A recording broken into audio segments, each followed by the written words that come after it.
We certainly will, Hazel. Good afternoon, everyone, and welcome to finals day at the Crucible Theatre. And what an atmosphere as both players were introduced into this magnificent arena. Thank you. The first frame.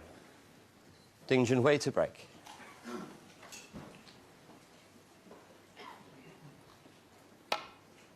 Every player's ambition when they turn professional is to become world snooker champion. Mark Selby achieved that a couple of years ago. Can the Chinese sensation Junhui win his first world championship?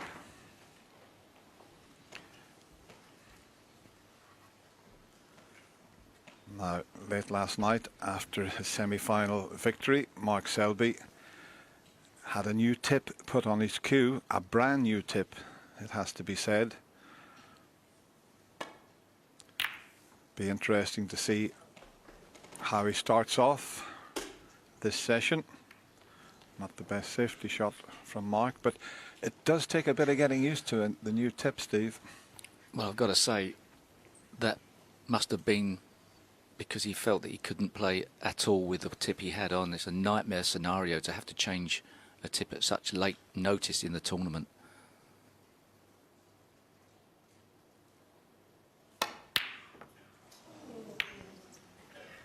That was a nervy shot from Junhui there, but he hasn't left anything.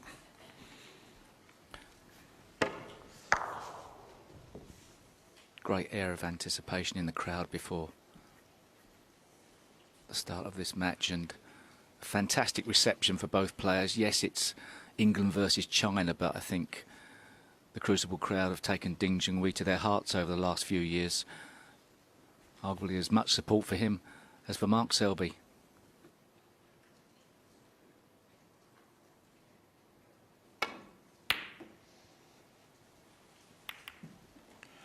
Nothing to pick between the two players. They've played each other on 20 occasions. It's 10 each. But one of the significant wins was Ding in the 2011 quarter-final of the World Championship. Defeated Mark 13-10.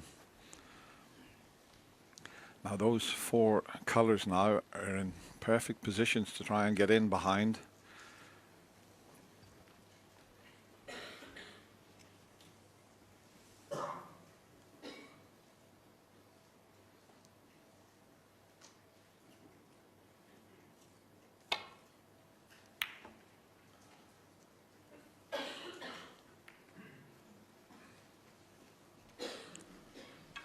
I think the fascinating thing about this match-up, Dennis, in the final is that nobody's really got a clue what's going to happen. Nobody's even got an inkling. There's no track record as such that's sticking out there, and you can pick a winner, but it could go horribly wrong. Well, this will test that new tip. It's the type of shot he's so good at. He punches these in around the back of the black. This will give him a bit of confidence.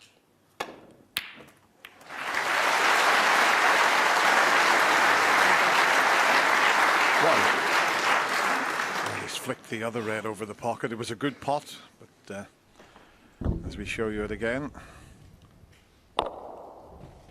just flicking that red, and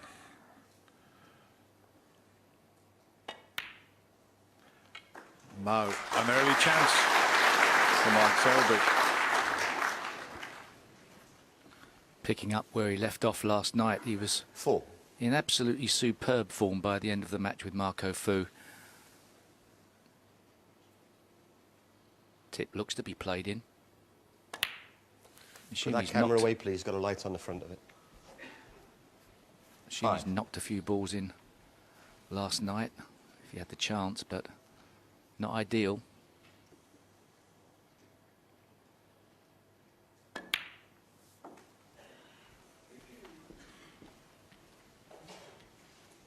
mean, we're assuming it's a new tip he's put on as opposed to an old one 11. played in that you know, you had sort of stored up ready for emergencies.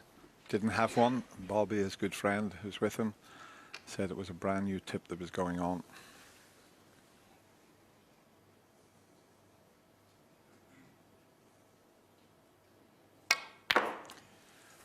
And the way he's controlled that 12. cue ball, there's certainly nothing wrong with this new tip.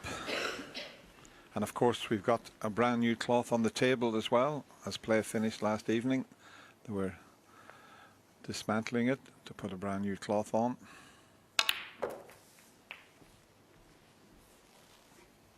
I suppose towards the end of that session, played beautifully. They were just starting to ping a little 90. bit off the cushions, but I'm sure this table will play superbly well over the next 2 days.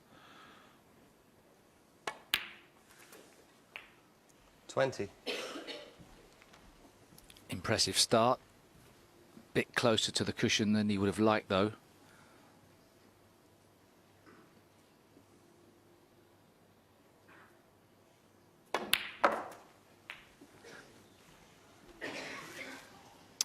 And because of that, made it a bit more difficult to get the power on that shot 27. and guarantee the pot. And also perhaps because the cushion covers have been renewed, just a little bit of a cushioning effect with the brand new cloth. Just slowed that cue ball up more than perhaps he expected.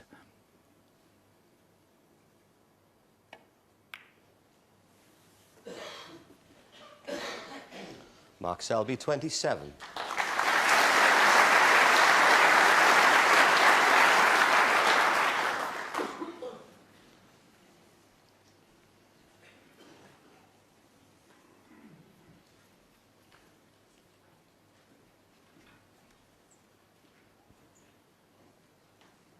No easy path for Junhui back to the safety zone, so might have to leave the white up this end of the table.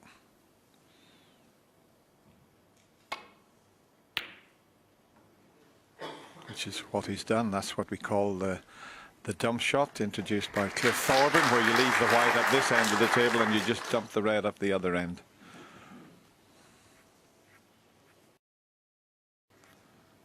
I'm talking about Cliff Thorburn. There he is. Hey, look at that. He doesn't look any different. He's been over for a few days. He looks exactly the same as this photograph. I played him in 1972 when he came over, and we've been best buddies ever since. And he's got his name on that beautiful trophy.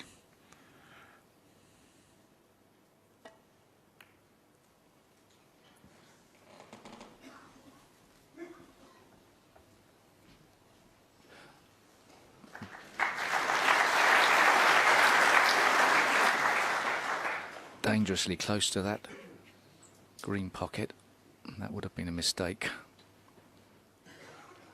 I assume he played it a bit thinner than that, or attempting a bit thinner than that.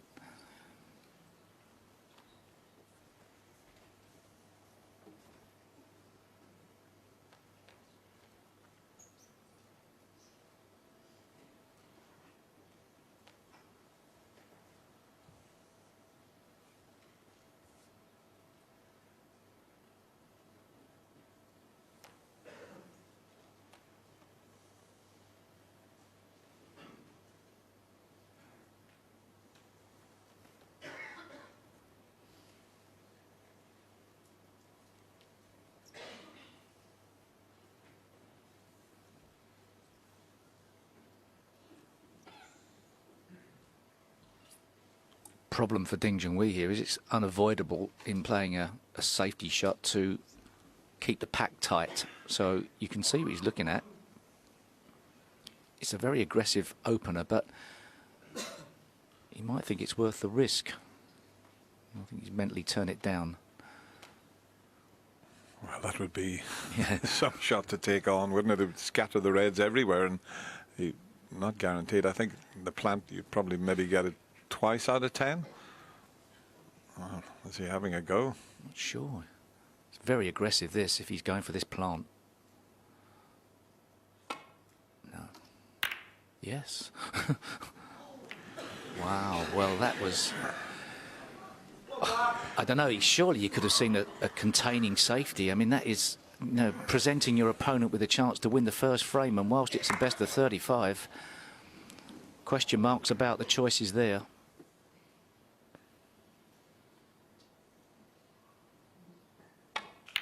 He had a straightforward safety shot down the right side of the table as we look at it, but elected to take on, well, I said I thought it was 2 out of 10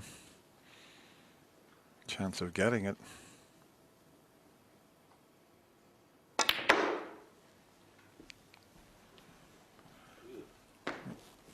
He's okay. He's dropped the chalk. Has it gone right underneath the table? That was an awful... It is. Oh. He really didn't hit that very well at all. He completely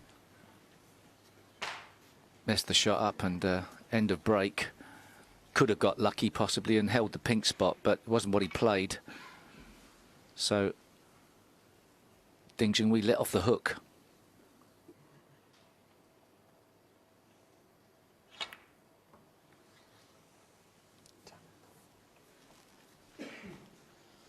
Mark Selby, 7.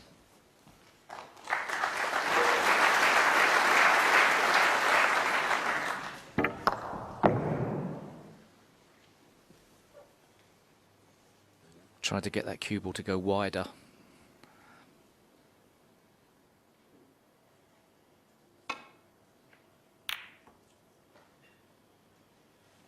Good safety shot from Ding Junhui.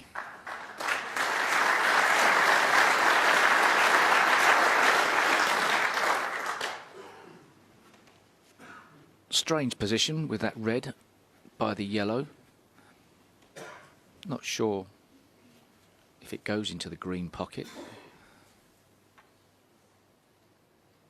An attempt to try and get back up the table with the cue ball and push the red up the table.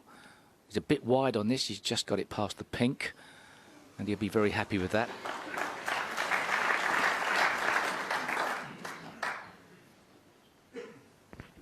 That was a clever safety shot he played there. But look at the black. It's totally out of the game now. Red either side of it.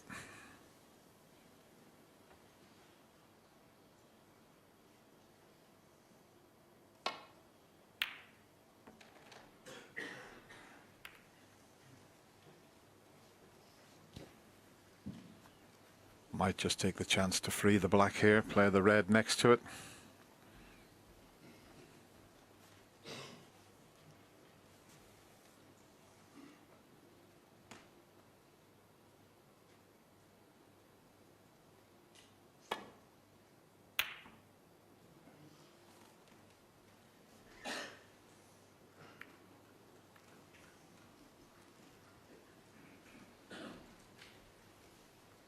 Eight frames to be played this afternoon.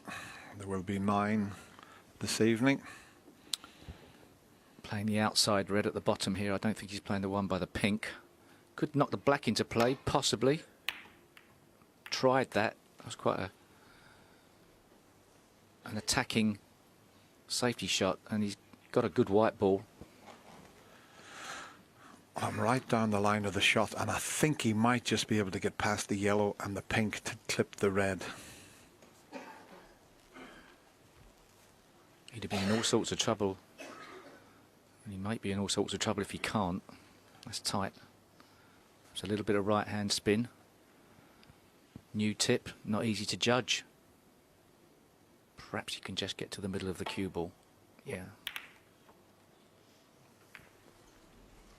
But a mistake and a chance for Ding, although if that yellow's in the way it's more awkward, and also the positional play is even more awkward. I think if he pots this, he might double kiss that red, and he could head up and leave the pink on. Well, he could play it slow and try and see if he could hold for the black. That would be a shot, wouldn't it? Trundle it in there, the cannon on the red, and leave yourself on the black. Perhaps not. Slow drag shot or power screw back.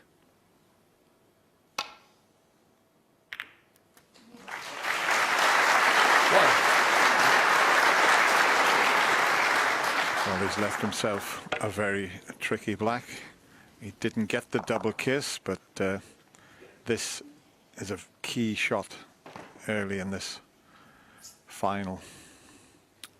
He can roll it slow, and if he misses, the black stays over the pocket, so a bit of insurance perhaps.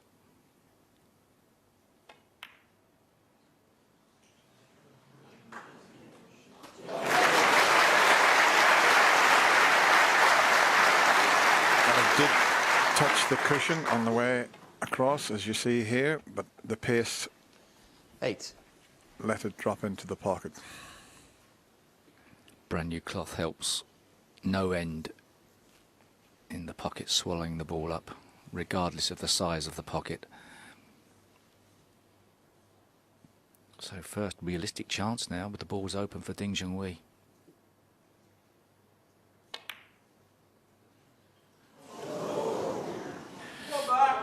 Ding Junhui, 8. But they're not that big.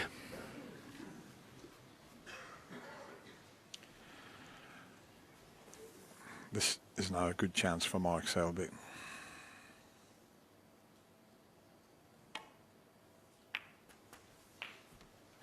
One. You can tell straight away as it caught the near jaw. It was never going to go in.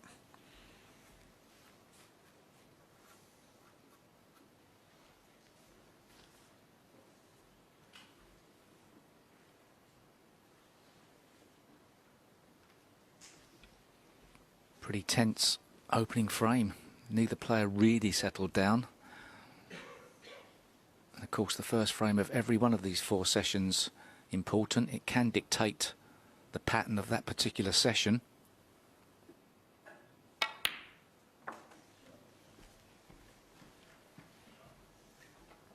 I think he's just okay. He's got a little gap to screw between. I think he can hold for the pink again 7. if he just... I'm not sure if he can hold it or... Now he's had to go through the gap, so it wasn't quite 8. the angle to hold for the pink. So it just means he's got an awful long way to travel now with the cue ball. But those 3 reds between the pink and black are available. Or certainly 2 of them are.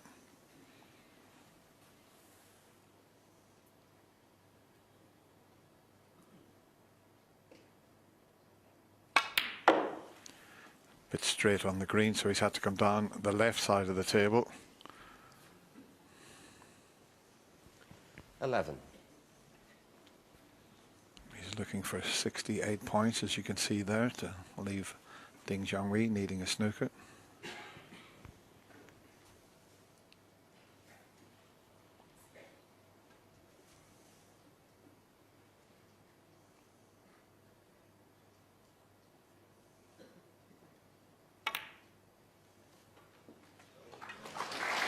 And the black must pass the red, so that's useful. Just a bit shy of pace, but he's okay. Perhaps that top cushion playing a little bit slower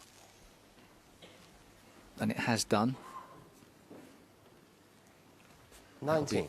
Stored in the memory banks of not just Mark Selby, but Ding Junhui will have noticed as well.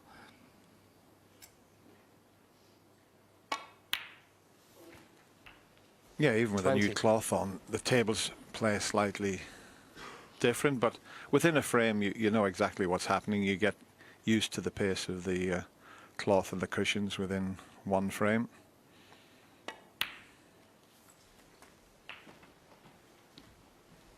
Already 52 in front, so a couple more pots as he glances at the scoreboard 26. there. That will tell him that he's a few pots away from securing this opening frame.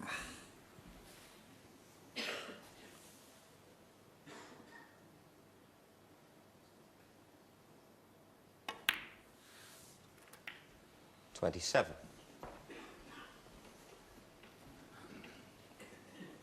Well, Mark Selby hasn't been in blistering form in this tournament. He did up the pace and go through the gears a bit towards the end of the match with Marco Fu in the semi-final. timing is everything. Has he timed his run to 34. perfection?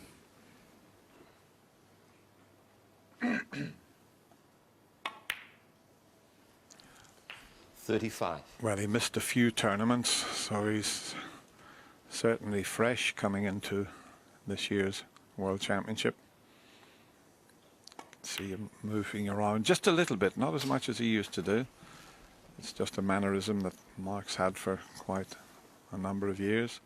But it seems much better now than 2 or 3 seasons ago. He's just a 42. terrific player to watch.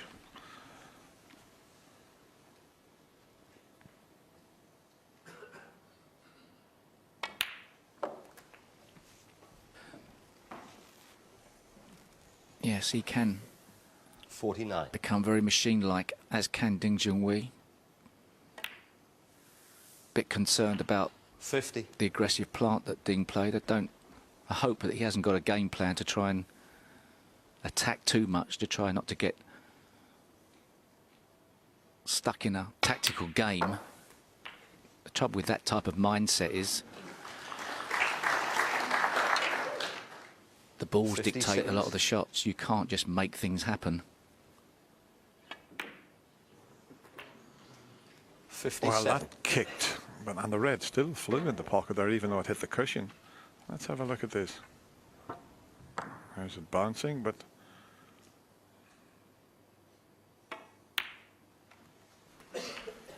well, this would be a great shot here if he can swing this round and get onto the green. He'd like to clear 64. them all up.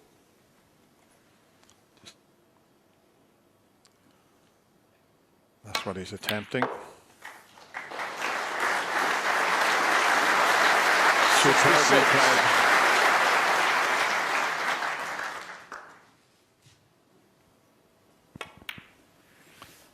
Well, I suggest, Dennis, 69. whilst he didn't win the frame in his first couple of chances, that's a good confidence builder with a new tip on. Yeah, he would have been concerned, but obviously when he had a practice session with it, he would have known straight away if the tip was any good or not. Sometimes you can get a bad tip, but there's certainly nothing wrong with this one. And look at the spin he's got on that. 78. Little exhibition, positional shot there from the world number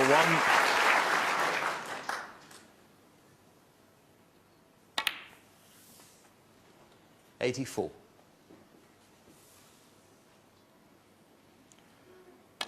Well, Mark Selby needed a couple of chances. Ding took a very risky plant on at the beginning, and he looks in fine form. The world number 1 takes the opening frame. It's 1-0.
Settle down, please.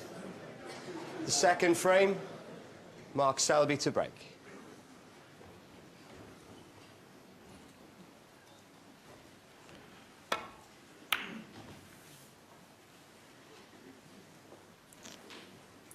As all great champions do, Mark Selby won that opening frame with a break of 90. 91 to be precise. And that is the start that he was after.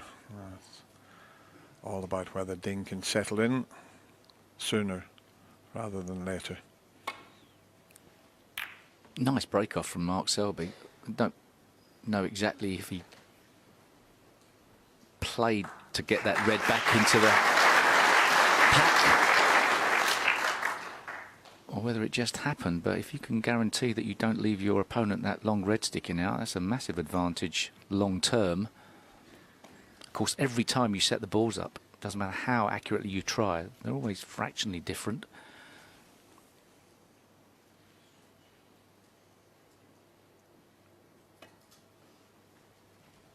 This is just going to slide off the edge of the pack, but I think it's going to be okay. Might have given Ding a sniff. Just past the black. Not an easy one, though. Yeah, there was a few occasions in the semi-final where the ball was sliding off the cushions between Mark Selby and Mark O'Fu. That one just did slide a little bit. That's why he misjudged landing in the bunch there. It's actually gone far enough. You can see a red into the right corner. It's an easy starter. It's just a position.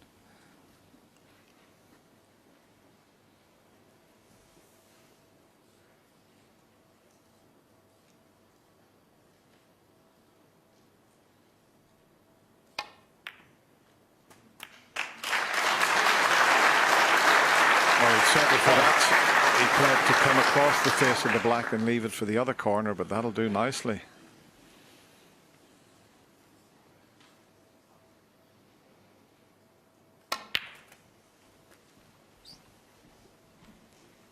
Yeah, and last evening's semi-final, the number of times off the break-off shot, Steve, you were talking about there, where the black was being tied up, a red was going either side of it.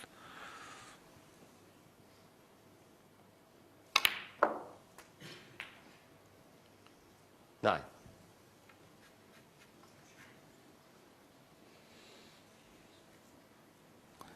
He's not got too many reds to work with before he's just left with a pack, so he'd like to get some type of shot on a red to split the pack, keep on the black. Not ideally placed on this situation to open the pack up.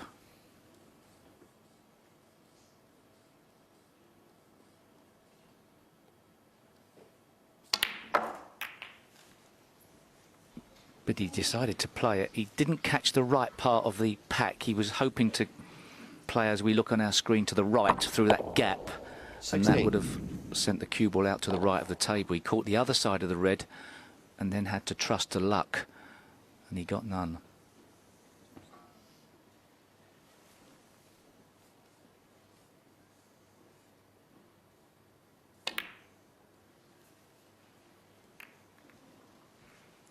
Ding Junhui 16.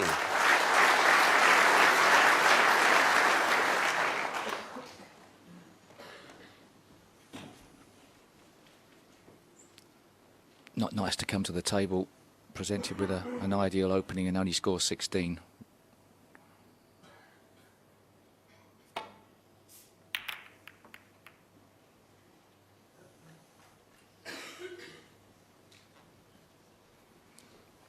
Cue ball creeping past the brown there has made this shot a problem for Ding Junhui. Mark Selby's safety at the end of the match with Mark O'Fu was quite incredible.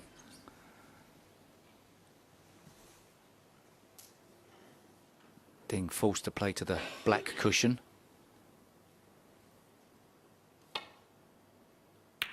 He's caught this a bit wide. Oh, and he didn't want to hit the black.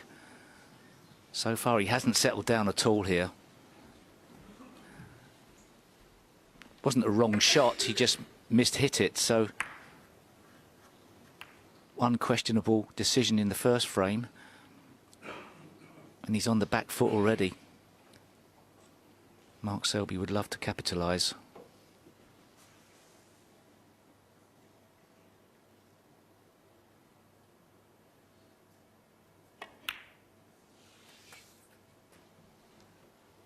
1. Just about perfect on the blue.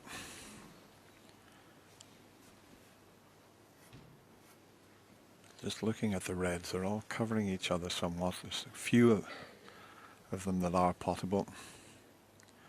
Just having a little look to see if he could play a cannon and bring a few more into play. Yeah, I doubt he'll go into these that hard.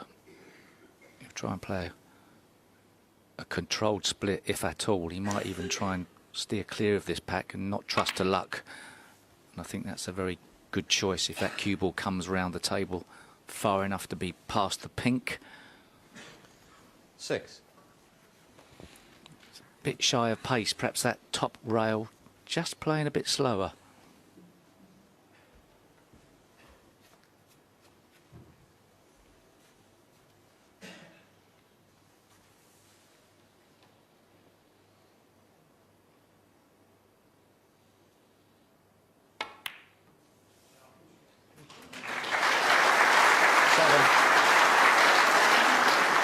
Has he got a slight angle on the brown here? He can play for the red that's near the black spot. There's one to the right of the pink that's available to the left middle pocket. And if he's got an angle, and there you see it, he clearly has, so he can get up to the reds from this shot.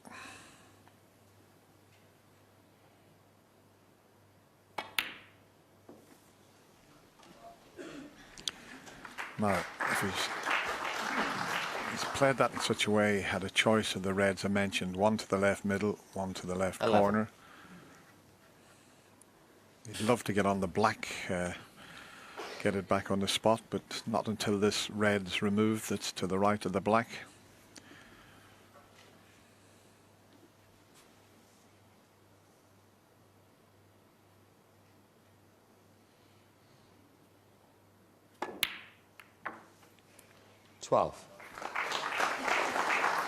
It's okay. Very little to do with the cue ball here for position.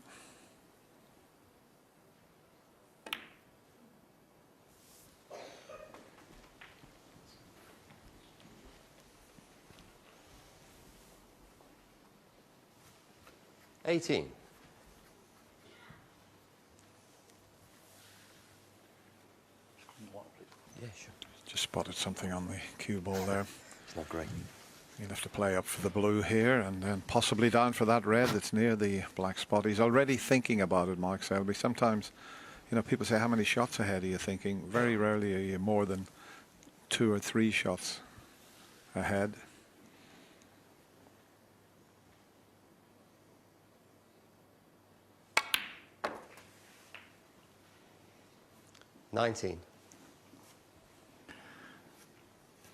Well, he didn't go into the reds the last time. It'll be interesting to see if he plays for that loose red and then tries to get the black back on its spot.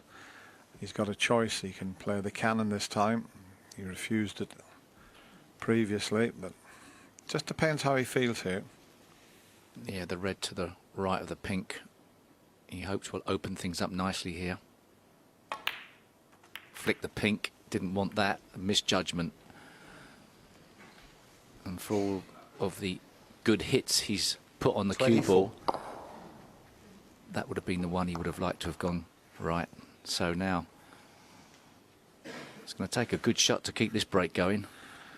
I'd like to be playing a safety shot, I think, down the table. He's got his opponent in a bit of early trouble, so keep it tight is perhaps the order of the day.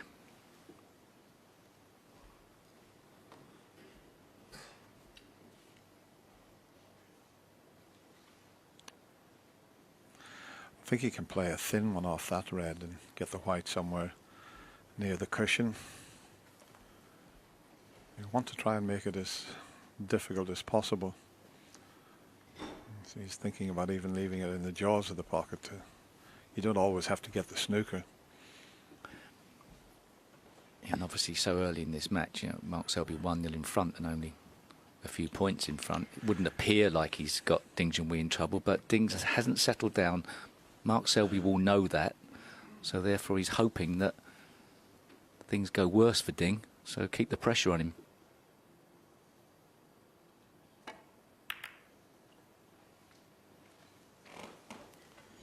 Mark Selby, 24.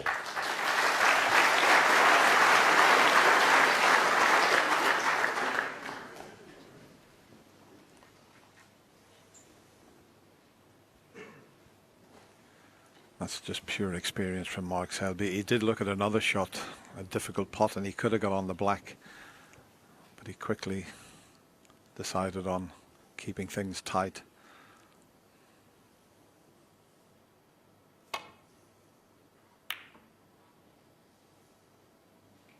Needs to miss the green here. Make sure the phones are on silent, please. Just means it's an easier safety shot for Mark Selby. Paul Collier just telling or some in the audience to keep your phones on silent.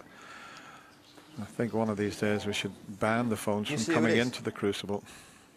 Like the Masters Golf in Augusta, you can't take your phone in there.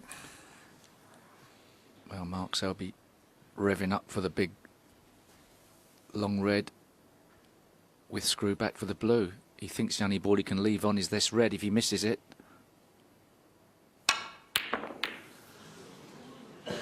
That's what he thought.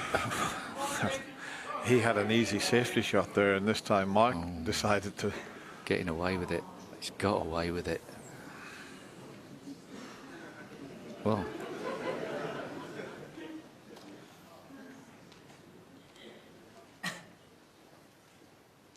What a result he's had here. There weren't many reds that were puttable up the top of the table. He didn't expect that the cue ball was going to be shoved back up that end with a double kiss, but Ding would have hoped for better.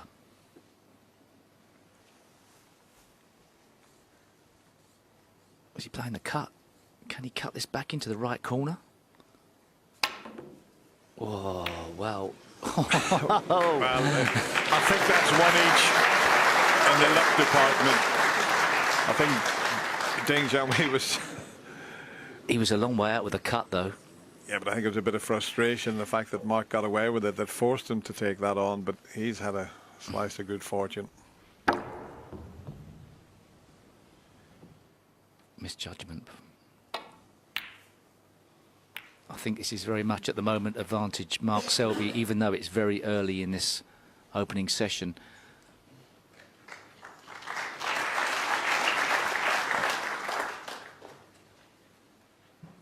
Ding just needs to get a few points on the board and settle down.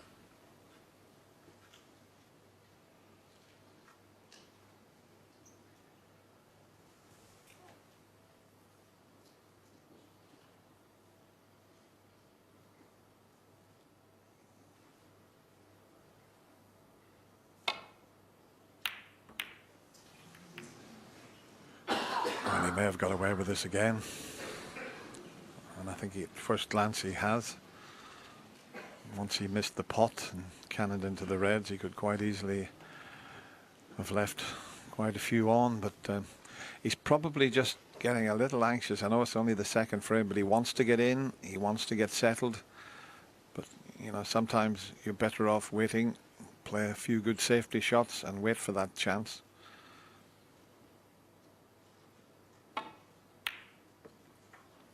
Well,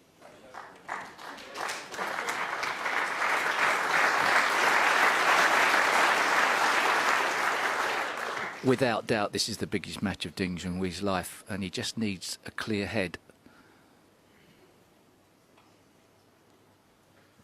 And not easy to have a clear head if you're on the bottom cushion all the time. It's a little bit like playing you, Steve. You used to spend most of the match striking from the bulk cushion.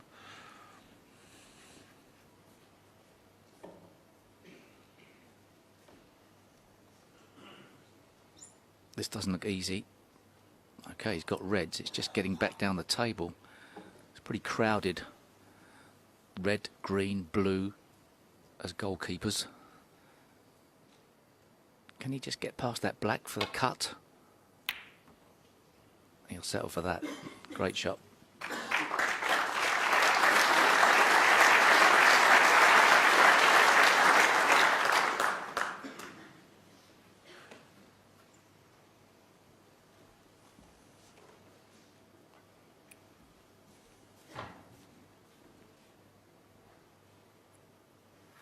I know this is best of 35, but these are quite tense moments, I feel. Mark Selby will realise the scenario.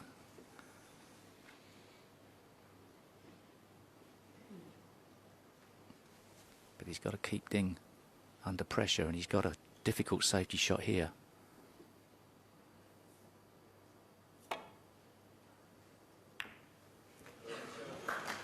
Well, he made that difficult safety shot look very easy. That is a cracker.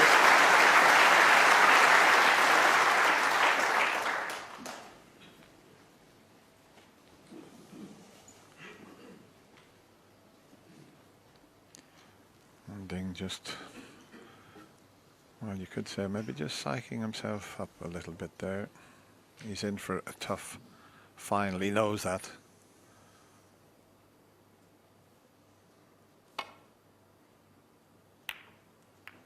And he's caught the green, and this time he hasn't got away with it. Against Mark Selby, you've just got to be so precise with your safety game to try and give yourself an opening. It's going to be tough because he is a master tactician. Is this world number one?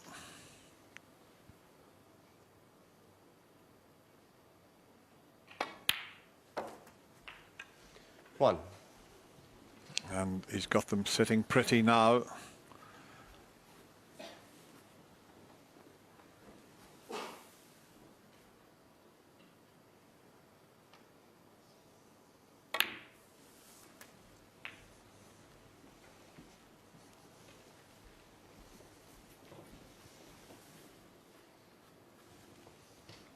Seven.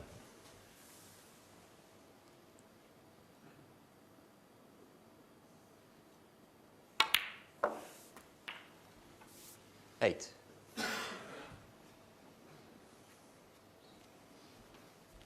We keep saying you play these longer matches in little mini sessions of 4. Try to get a 3-1 advantage before the interval. If you get all 4, that's a bonus. Yeah, Mark Selby. 15. True predator. If he gets his teeth into you, he doesn't let go. A little bit like Ray Reardon used to be back in the 70s, 6 times former champion. Oh, and all of a sudden, Mark Selby, 15. well, no one's seen that coming. He had them at his mercy there. They were all sitting pretty, and then all of a sudden, he puts it on the far jaw. Now then, this is the first, as we show you the red hitting the jaw, first real chance for Ding Junhui.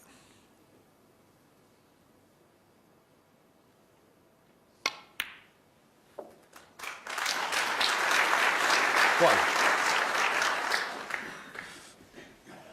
Controlled that well. Could have been forgiven for choosing pink or blue there as a positional shot, so he could have hit the cue ball a bit harder, but played the correct shot. Just a little roll through.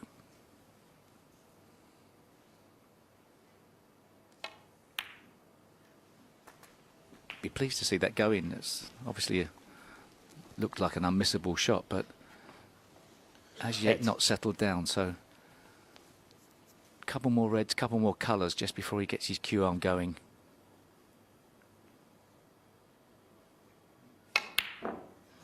You can see he's still not settled.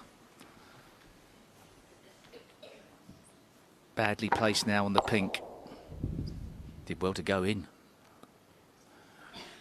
It's a big blue to take on, and the pink's not that good for positional reasons. Might be able to take the pink on and play a cannon on the second red. That would stop the white from going way up the table. We must make sure of the pot.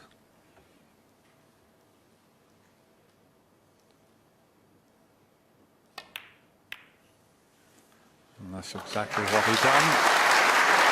But when the pink comes back, it's blocking the path, but using that second red as a stopper there. 15. But there's still one between the pink and black that is on.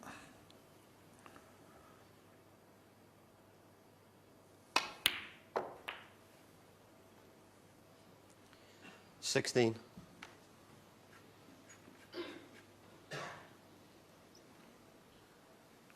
Still got the problem of the two reds on the top cushion to resolve at some stage.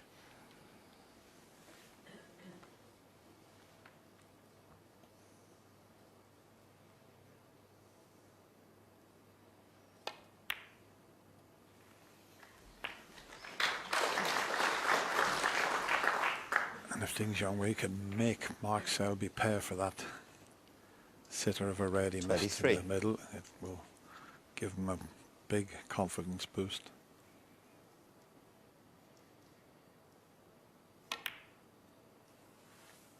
But as Steve mentioned, 24. it's all about those two reds that are near the cushion.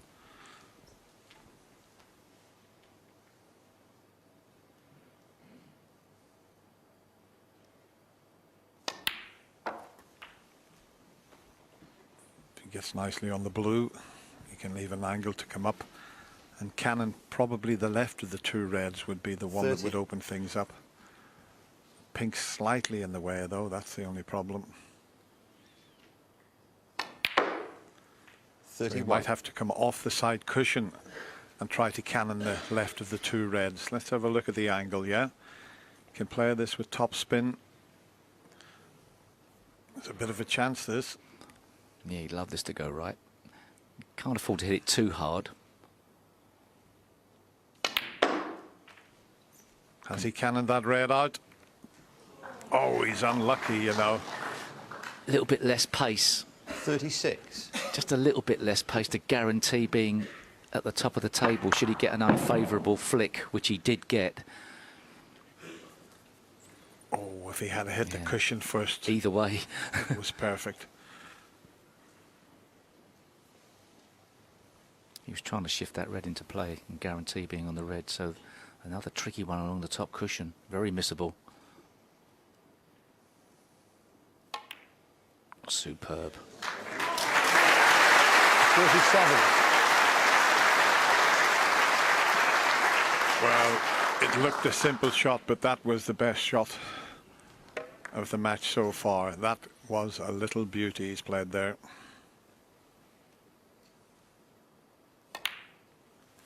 So a red and a black, and Mark Selby will need a snooker, and he'll rue that missed 44. red into the right middle pocket. Yeah, making the analogy with boxing, Mark Selby had his opponent on the ropes early in round one, but couldn't seal the 45. deal. Ding Junhui fights back. Yeah, sure.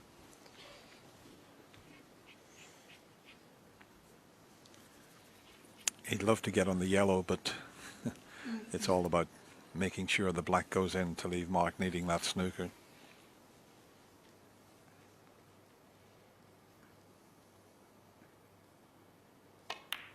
And it's there. As I say, he sacrificed a little bit of position there, but only that one snooker needed. 52. So, and we know what Mark Selby's like when it comes to requiring snookers.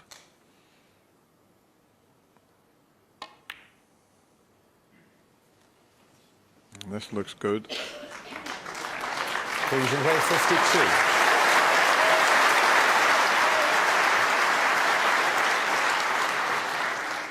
And there's just enough room for Mark Selby to go around the back of this yellow. So off the right side cushion, fault cushion.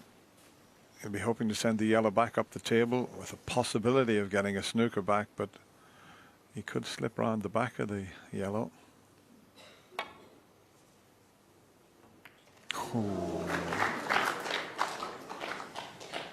Ding, every chance of getting a snooker here behind the brown. He could play to clip the yellow in. And he'd be coming around into a safe position as well, but it's an easy chance to get in behind the brown here.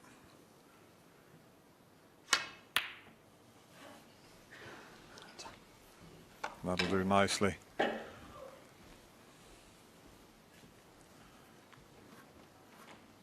Well, big swerve shot from Mark Selby. No, he's coming off the side cushion. White could go in the pocket here. Nearly. Now he can't leave the green on here, Junhui, because look at the green sitting. You know, if he was to leave the yellow on and Mark was to pot it, look with the green sitting. So this frame is far from over.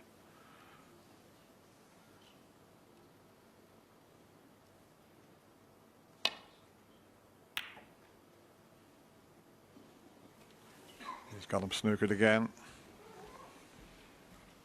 Well, maybe not. If he can pot this, he's heading back up towards the green. And all of a sudden, when Ding made sure of the black and didn't get onto the yellow, the frame's not safe. This is a key shot coming up here. He'd prefer the green below the pink, but still possible.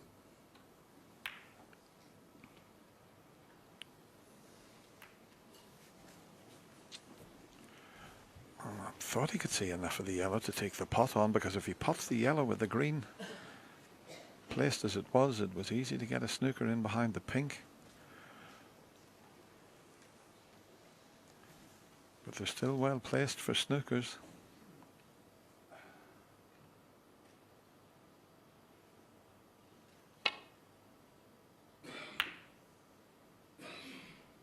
Is he going to find the gap?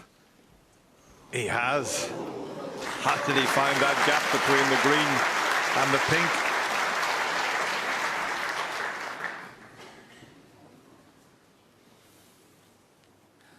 If Mark Selby could get a full ball hit, he could get a snooker back.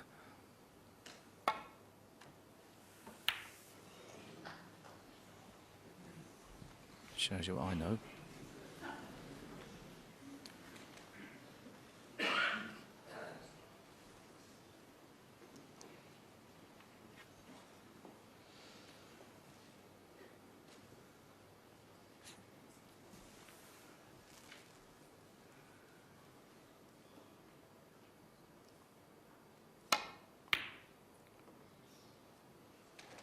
This is a great effort.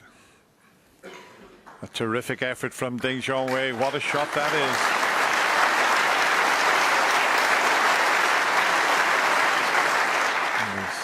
He's certainly testing Mark Selby's knowledge of the angles here.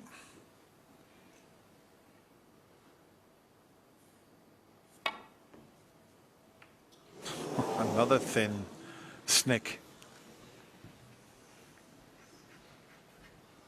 I think he can get to this with the rest. The blues, a slight distraction. I was speaking with one of the referees, though, Alan McManus, had a shot similar to this. It was even more awkward, and if he was to pot the yellow, he won't call two until the rest's removed. That's the rule, just in case you foul with the rest.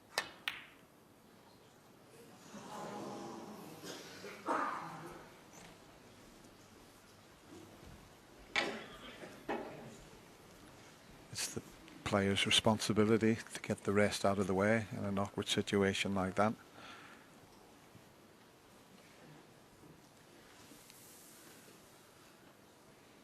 And he could pot the yellow this time and get nicely on the green to get that snooker that he's looking for.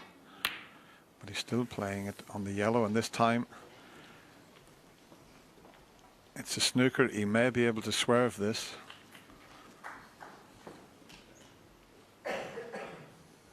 Yep, and now you can see it. Just watch the cue ball as it bends around the brown.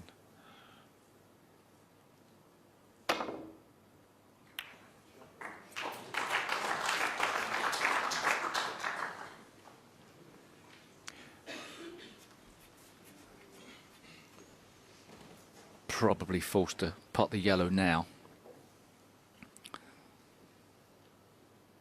Green's not as ideally placed as it was.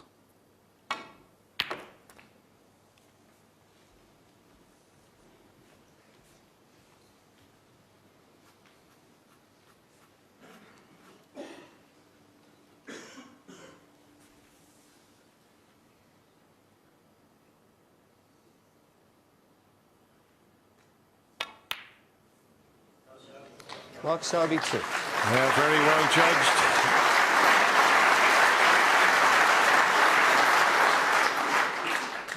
Especially with a brand new tip on the cue, to judge that delicate little screw shot in behind the pink was first class there. And now it's a must hit for Ding. He's now thinking, when I potted the black, maybe I should have played to get on the yellow. This was a shot where he rolled the black in. He wanted to make sure of the black and hit it too hard, and otherwise the frame would have been well and truly over.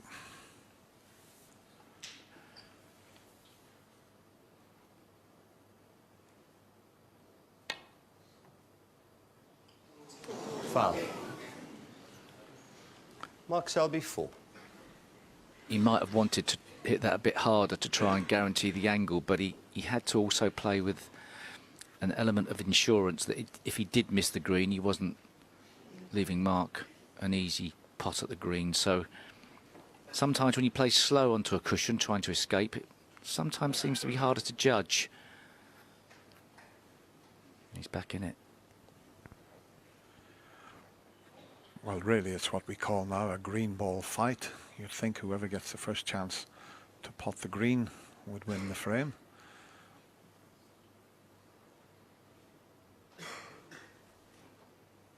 Of course, there was no miss called because the player needed snookers.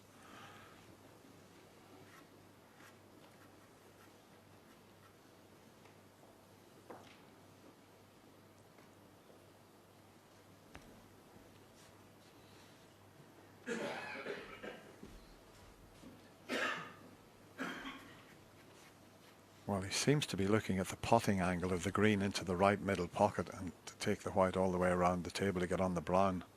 I mean, that's what he's looked at. What a shot that would be. He's tried it. It was risky. Is he going to get away with it? Is he lucky? Is he lucky? I think he's got away with it as best he can. Yes, Ding Junhui's got a couple of options of corner pockets or a very thin snick, incredibly thin snick into the middle pocket. I think he's got to attempt this into the right corner, and oh, he can play it thin. He's playing the thin green.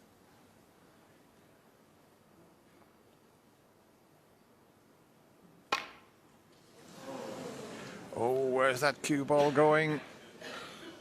It's a chance for Mark Selby. Well, I mean, that was committing. I thought for a minute he was going to play the very thin green and try and snooker behind the black or something, but second thin shot, he's hit thick. Well, this will be a body blow for Ding Junhui. 3. Because he had the frame in the bag when he potted the black, but just made sure the black didn't play a position on the yellow.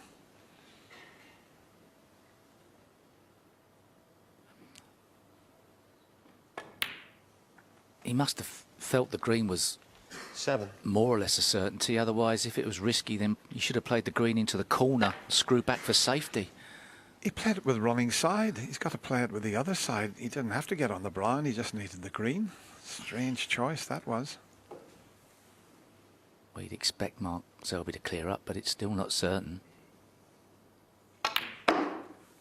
Has he judged the pace right now using the back cushion? Yes, this time it's perfect. An early steal, and this would keep Ding Junhui under severe pressure very early in the final. 18.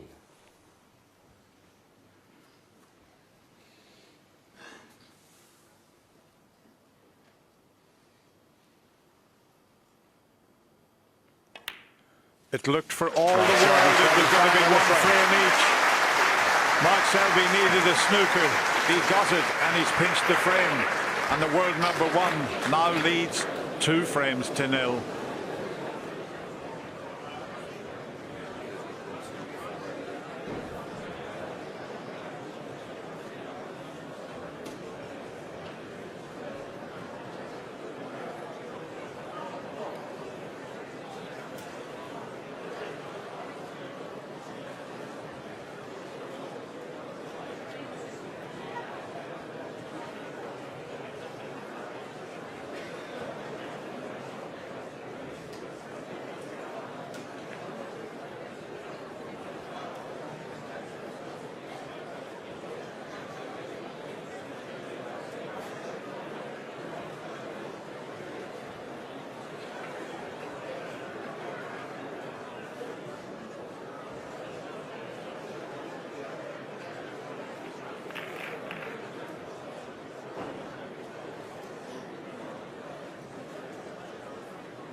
What's that?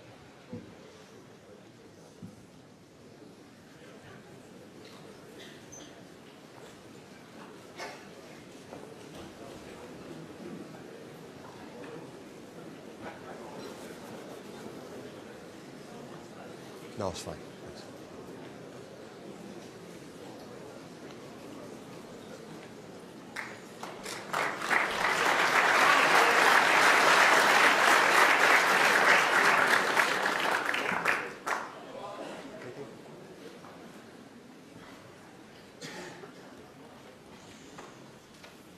Frame 3. Junhui to break.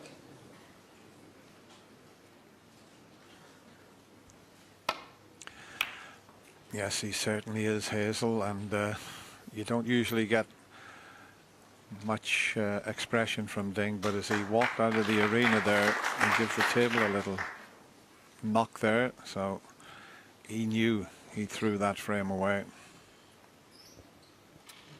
Yes, there'll be a few 100 million fans in China biting their fingernails at the moment because they know Mark Selby. They know what a tough match player he is. And I think the thing is, for every part of the fact that Ding Junhui has played great in this tournament, when it boils down to it on a snooker table, it's the right shot at the right time that usually wins the day.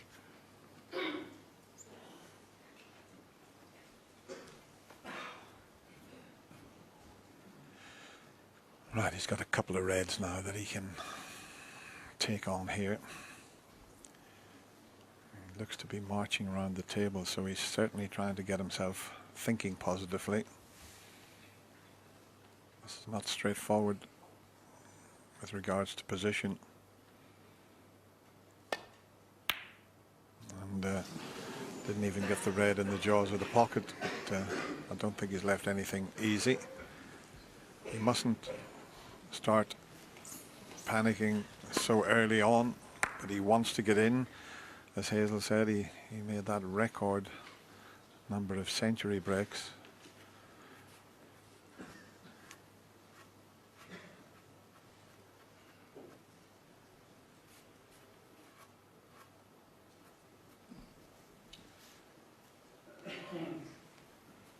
Nothing, I think, on for Mark Selby, even some type of speculative shot. I think he's going to risk this up into the right corner past the blue. He did speculate. Once again, though, with an element of safety. Clever match play. It's the modern day game. If you can see a red and that's the only one you can leave on, it's worth going for. even if it looks a risk. Excellent shot from Junhui.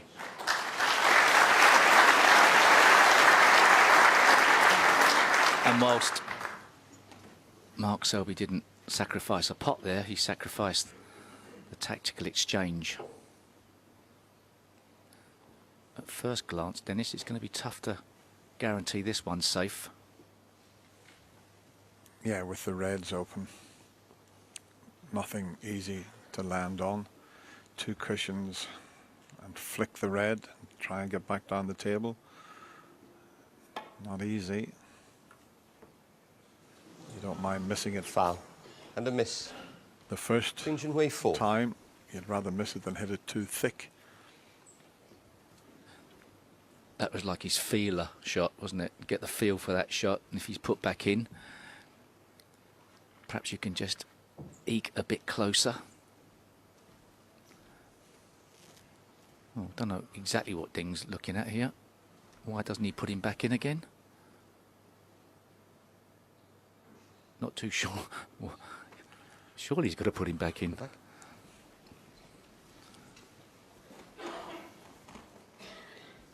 So you'd expect Mark Selby to get a bit closer with this, but I think he's still likely to miss it because he's desperate Okay. that he just flicks the red rather than hitting it full ball.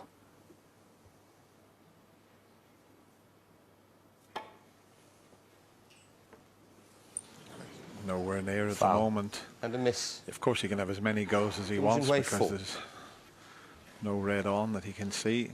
Thing back looking to see this is a slightly easier chance, but if he's not guaranteed a colour, keep putting it back.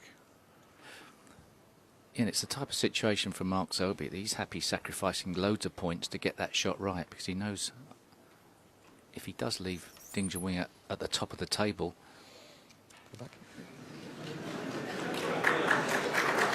I think he's Ding's desperate. Currently is desperate to try and pot a ball. I mean, that's why he's taking so much time. He's trying to tell himself he wants to pot some balls, but really he's got to put him back in. Okay. Okay. Perhaps he suspects that eventually Mark Selby's going to play this shot correctly.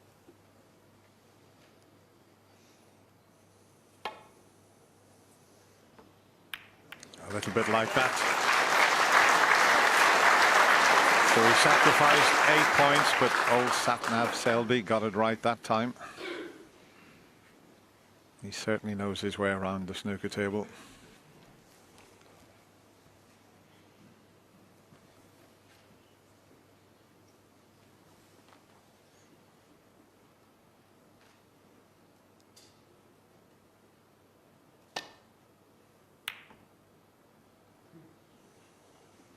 Well, he's pushed the red on and he hasn't got the snooker and the blues over the pocket. If he can get this around the back of the red, that's just behind the black, he'd be powering this in. I mean,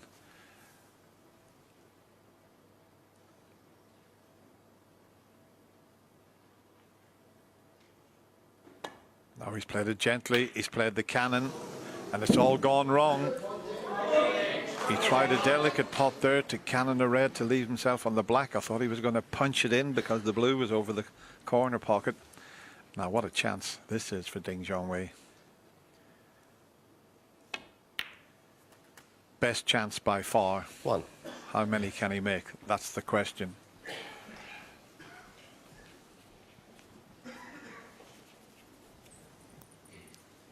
The first shot he's got right. There's that red just a bit too wide. You can pot the black and clear the black spot.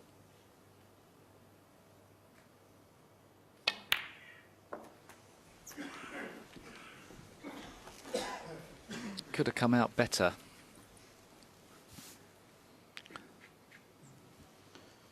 Eight. I don't think he's the right side of this red, and he's got to be careful he doesn't pot the red and slide past the one to the left of it and then not be on a colour.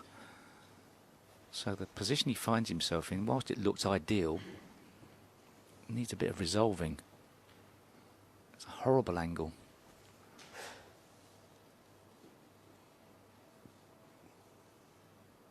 Going to try and straighten this red up. Oh, he could flick it. It was okay. 9.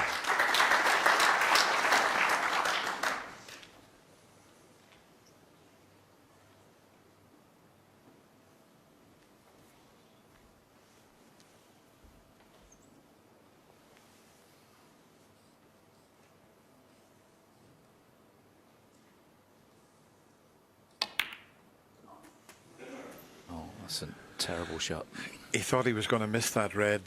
He could have screwed into that red and pushed it on, but he thought, I won't cannon the red. But as soon as you hit it with pace, he's 60. accidentally just clipped the edge of the red. Well, he potted it wide as well, which meant he got a bit more angle on the cue ball. So another cut. He's missed 2 already.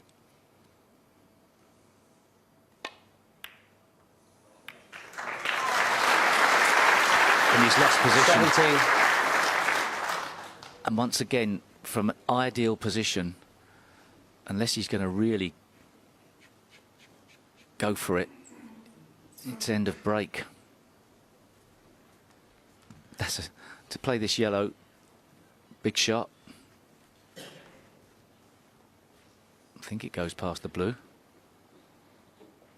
Can't believe it's the right shot to play, but here we go. Is he playing it?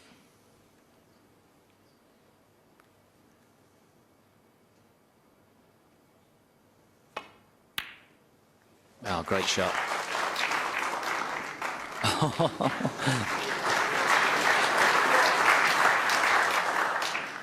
I hated that shot. 19. That's, you know, on offer. Did well to get position at all. Yeah, he's having to work really hard. He hasn't been in ideal position for the last 3 shots.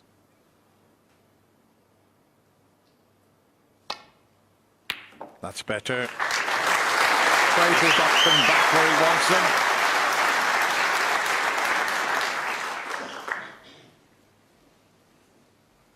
Big shot, that red. I mean, the yellow was a big shot, but that consolidated things. Has given himself a chance to get his cue arm going.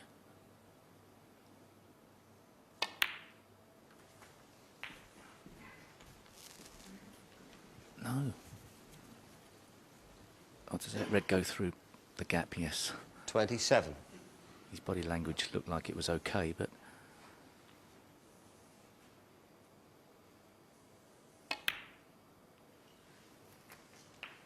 $28.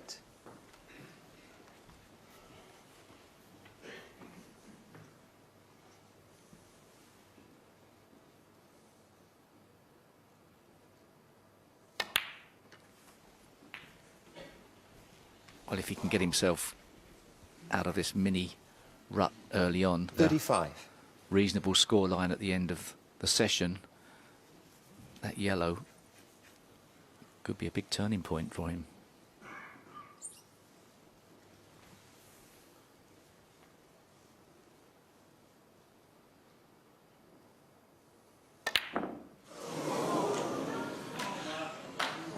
Junhui 35. That was a little lapse in concentration because he knew he had to power it in to get out onto the black, but he never gave it a chance, as you can see. And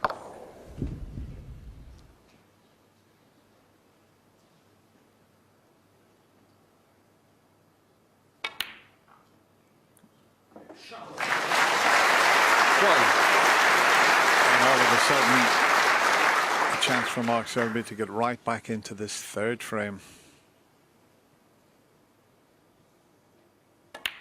A chance he didn't think he was going to get, because Ding was starting to look good until he hit that one a little bit too hard. 8.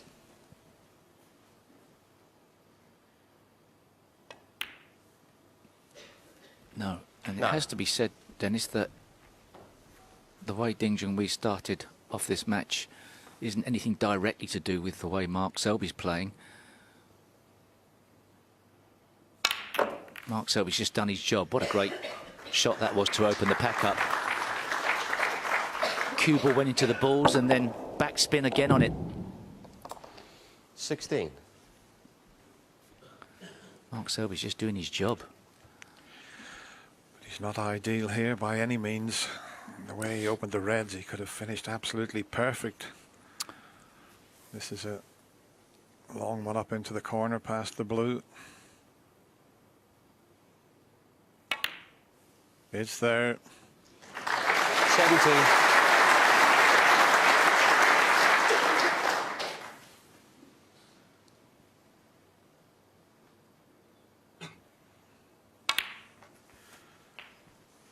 Oh, that seemed to come off quite quick.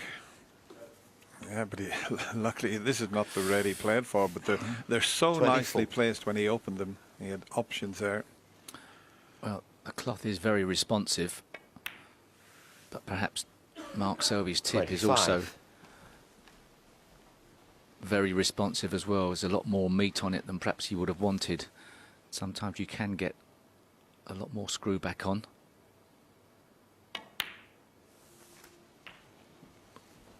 This would hurt Ding Junhui. Well, the last frame really hurt when he didn't finish it off and potting the black 32. and not getting on the yellow, and Mark getting the snooker and pinching it. They all hurt. Every frame 33. you lose, but sometimes it's the way you lose them, because he was in again here was Ding.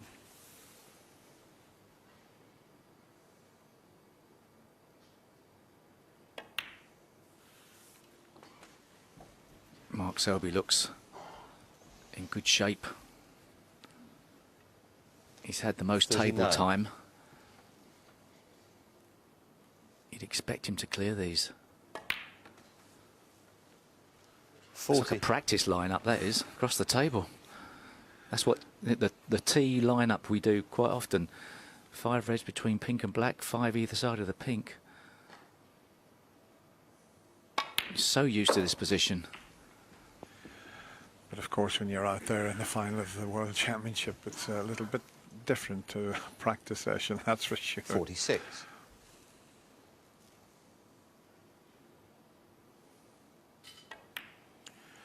And we always say you never settle. 47. No matter how long the match is, you never settle till you get the first frame on the board. And he let a golden chance slip by there. This was it. Yeah, the pockets have been considered a bit on the big side this week, but with pace, you've still got to be accurate. Mark Selby a bit out of position here.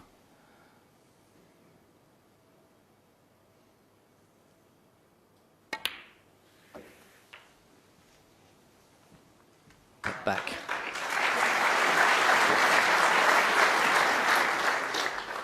And if Mark Selby does go on to win this frame, 53. massive frame, the next one.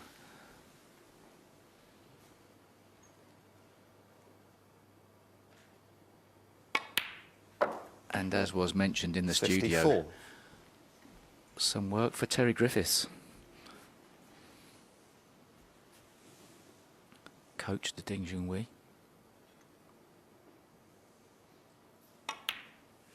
He won't be in a good shape, regardless of 3-1 or 4-0. 60.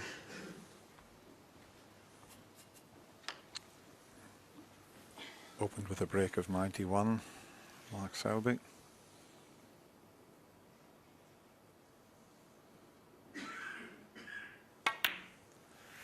Ding Junhui had a break 61. of 52 in the second frame.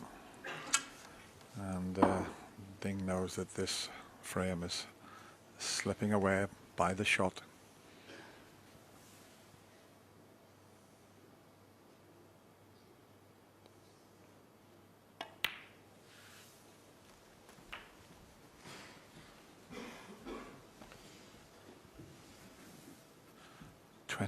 The difference. 67. Doesn't matter the fact that the blue is blocking the path for the green into its natural pocket. The frame will be over by then. 68. Just needs the pink.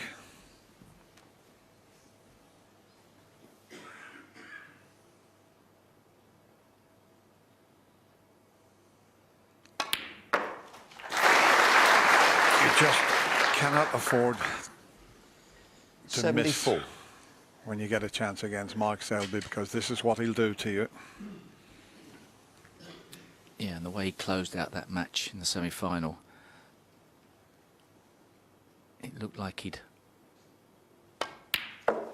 got his A game together 76. just when he needed it most. He looks a different animal out there today.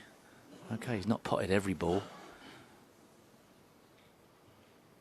but he's in control, more so than Ding Junhui at the moment. Doesn't matter about the green. Mark Selby, 76. Ding, I'm sure, will concede when he's coming to the table, but barring lots of snookers, it's 3-0 to Mark Selby. Yeah. 33 the difference, so 2 snookers to tie.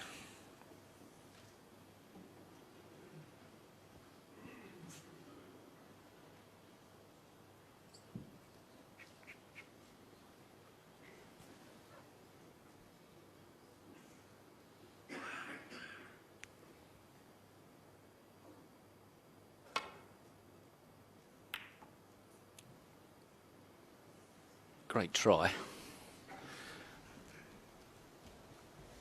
Not too sure he's going to get any points out of it, but I suppose there is the possibility, if Mark Selby can't get through to the green, going off the side cushion, there's the possibility of an in-off into the green pocket. Yeah, I'd be surprised if Mark Selby falls for that one, and but it is a possibility. Swerving around the green, if he gets too much swerve, could possibly go in off it.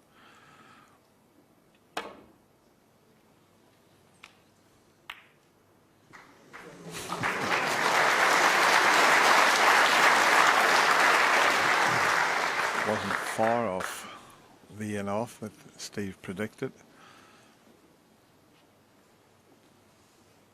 The blue's in a great spot to get snookers behind. Couldn't get it thick enough to play up behind the blue that time, but what a good effort to get behind the black.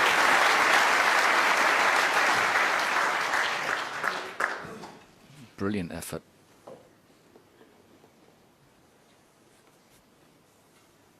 This is quite a big swerve here.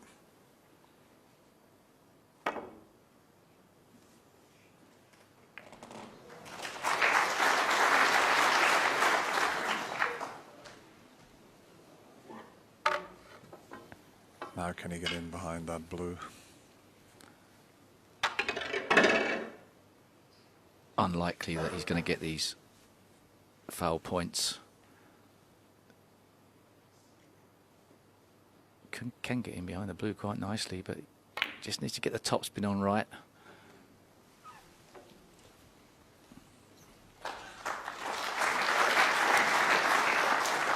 Through the gap. A little bit of swerve just needed. Might even go close to potting this. Look at this shot. He thought he potted that. Tell you what, Dennis, this next frame is going to be a massive test of Ding Junhui's character.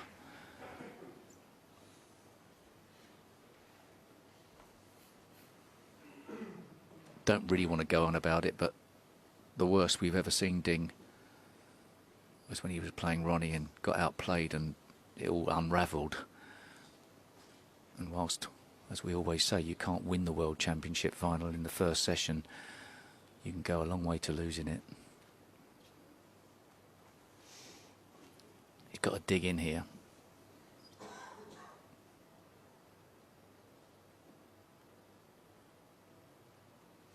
He knows this frame's a forlorn hope, really, but he's correct to give every shot due consideration. There's not a great deal he can do here. He's having to swerve this with lots of side to try and create an angle. And he's got to try and keep the green safe, which he hasn't done. This will cut into the middle.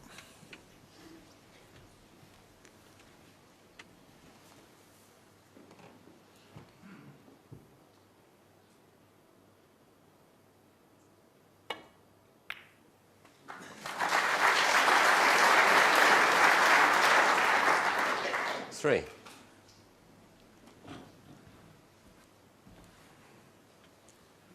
Don't think the brown passes the blue. Maybe it just squeezes in. Just about. 7.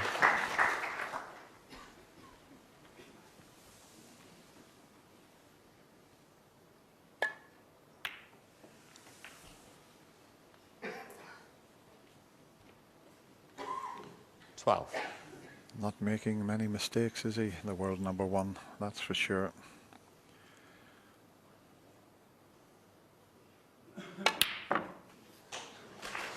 Hammers the pink into the middle pocket. It was the earlier break of 76 that did all the damage there. And what a start from Mark Selby. He's won another frame and he now leads Ding Junhui 3-0.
Thank you. The fourth frame, Mark Selby to break.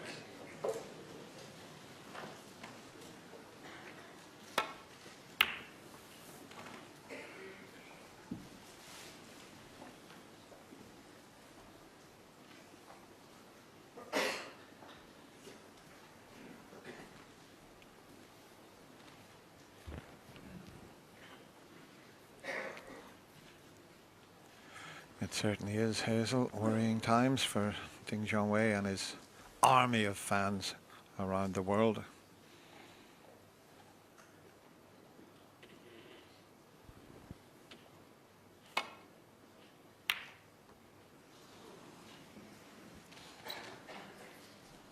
Mid-session interval coming after this frame, and the brown has just come to his rescue somewhat there. There's a red into the right corner, but he's hampered. This will just be a safety shot, you feel.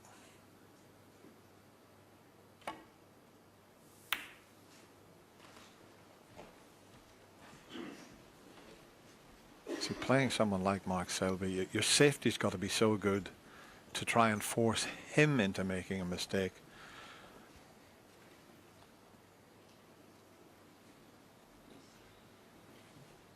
And not only one good safety shot, you've got to play a series of good safety shots until your opponent makes a mistake.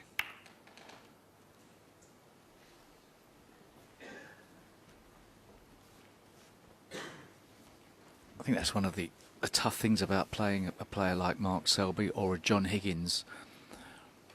It's a tough enough game at the best of times without playing somebody who's such a strong match player. You know you've just got a tough day ahead of you.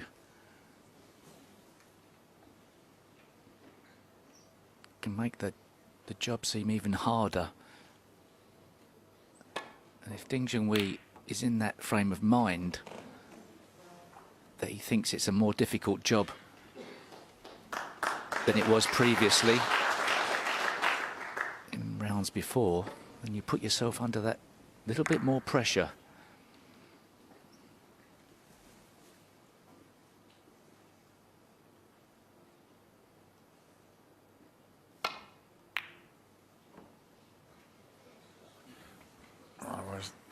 The cue ball's going to pull up short of the pocket. That was a good shot from Ding Junhui there. Had to play that with lots of side so that he didn't career into the reds. Well, this is an awkward shot. Surely he's not going to knock this one in.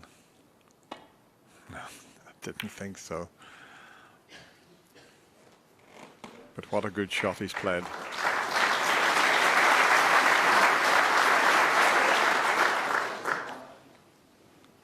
Currently, Mark Selby doesn't need to take any risks. He's hoping that Ding Junhui will just still be in panic mode. Just try and force the issue a fraction too much.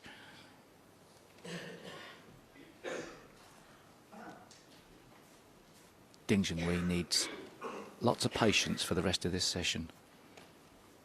Just try and play his way into the game naturally.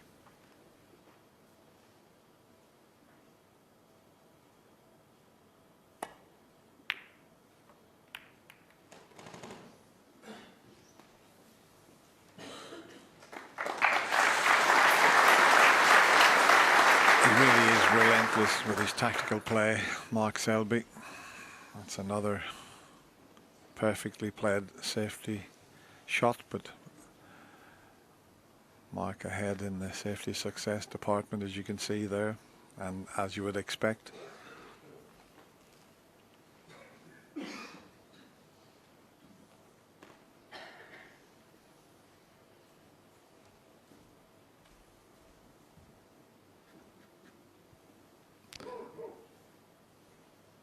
He looks to have Ding Junhui in all sorts of trouble. Ding just coming off the top cushion to lay on the red on the side. That's all he could do. Nicely played.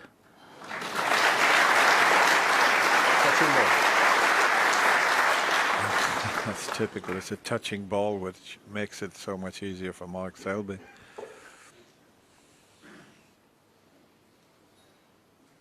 It's amazing for the cue ball to travel the distance that it did there and just land touching the red. I think all Mark can do is to try and put the cue ball back in exactly the same place. Might get a, if he does, he might get a repeat performance by Ding Junhui. So, déjà vu.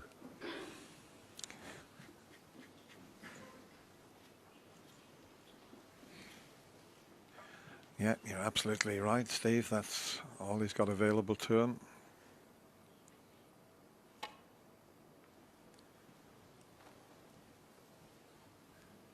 Is it going to reach? I don't think so.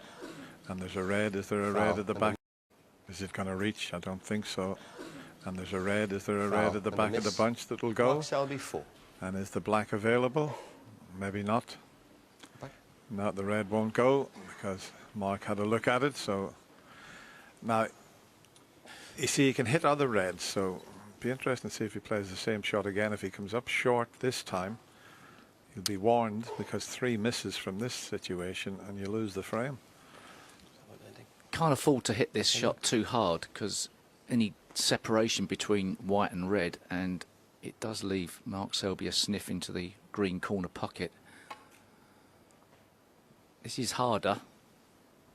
It's going to reach for sure.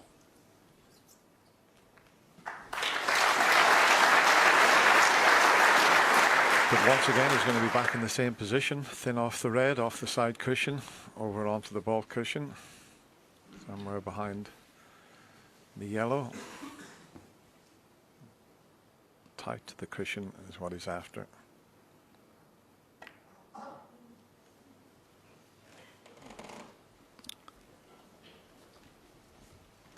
Not quite this time. There is an escape route for Ding Junhui to come down the left side of the table. He could even come down off the red that's near the right side cushion. Half ball off that. He's had a look at that and he's back looking at it again. As long as he avoids the double kiss, the white will head up towards the green.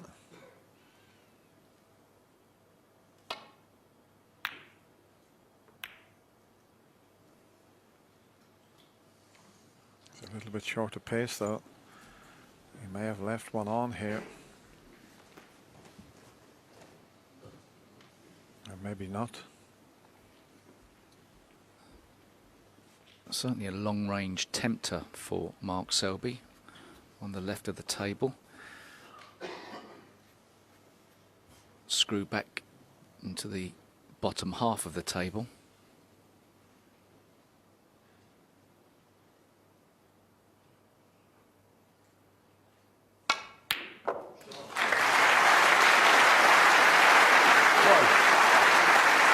Tell you what, Steve, there's not a lot wrong with that new tip when you knock that type of shot in. That's fantastic.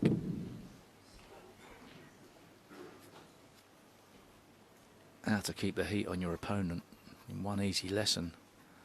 And it's not, that wasn't defensive, that was taking it by the scruff of the neck.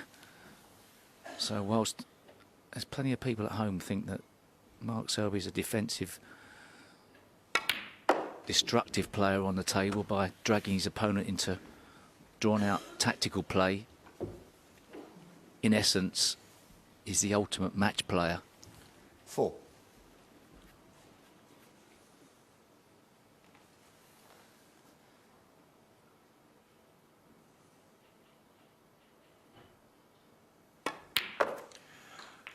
Well, he's got them nicely 5. placed now. There's at least 4 reds that are available before he'd have to go into the bunch here. Look at the number of points, 305 to 119. And every chance now that it could be 4-0. An awful long way to go here, but he's in the mood as Mark Selby. 12. The second frame, so important for Ding Junhui to have won. He let Mark Selby back in and he 13. smells blood. A long way to go. He's looking like a machine at the moment. Well, I keep harping on about it, but what a decision to take the tip off after winning a semi-final against Marco Fu. I was talking to Bobby, his good friend. He 20. said the tip is just too hard. He's not comfortable with it. Brave decision, and it's paid off by the looks of things. It's always a risk. 21.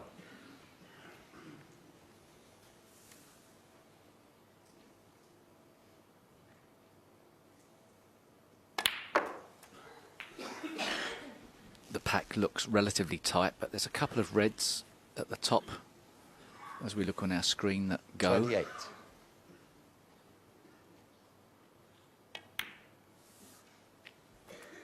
29. It's got one to the right of the pink spot, goes into the right corner, and that's probably the one he's going to play on.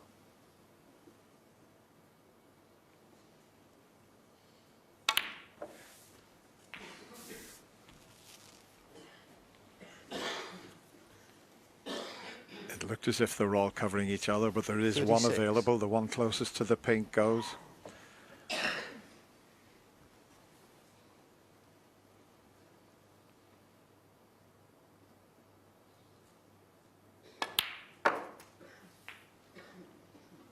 $37.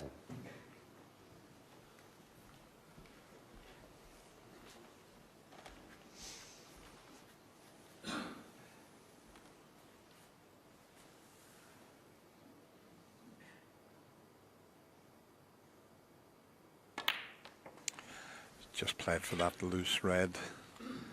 And he's got an angle here to bring more reds into play. There's the number 42. of balls potted throughout the tournament. Look at that. That's incredible. All square. Not now, though, and that's a terrific 43. shot. Let's have a glance. The red next to the black might be a little awkward, but he took the opportunity to bring more reds into play there. He's already 47 points in front and looking good for 4-0.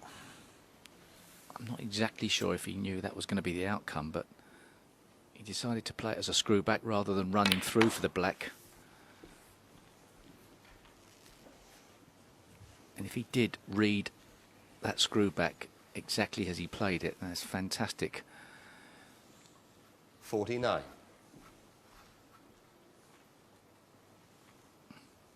Majesta.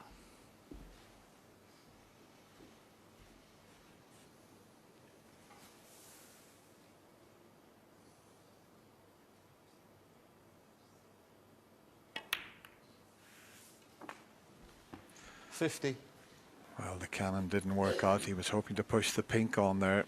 So now medium range blue required to clinch the frame. You would say this was the main shot. And look at that shot. Right on the red next to the black. He really is 55. in fine form in this final. This is probably the best he's played. He had a terrific final session against Mark O'Fu.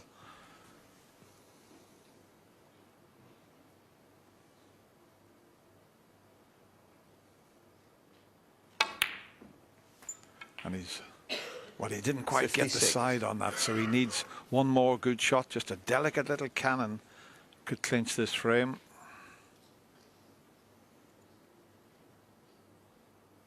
Just a little delicate cannon there needed. He's hit the other one, but that's fine. Any cannon was going to do.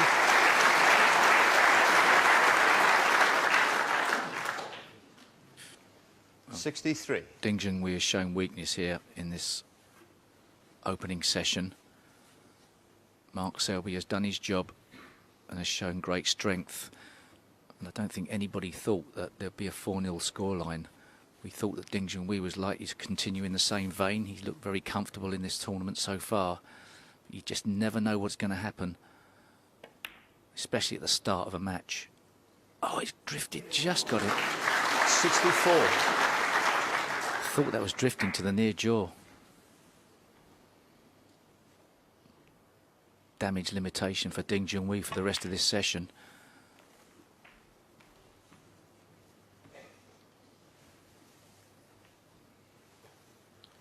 $69. Mark Selby's had 7 centuries in this year's World Championship. There's been 81 so far. The record is 86. 70. That was set last year. But this has been superb from the world number 1.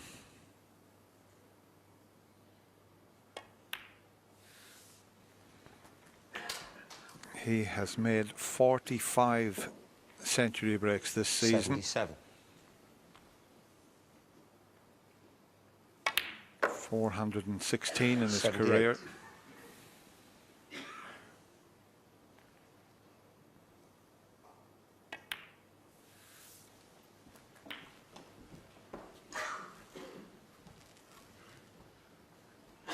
There's a little smile on his face 85. there. He's enjoying himself.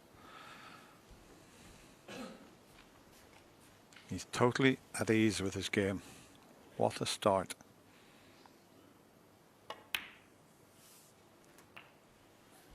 $86.